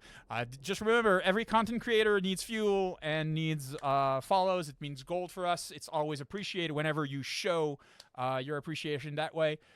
So just don't be afraid to spread the love. All right, guys, I'll see you tomorrow and also the day after that. But you know what? We'll see you then. Take care, guys. Bye. Everyone.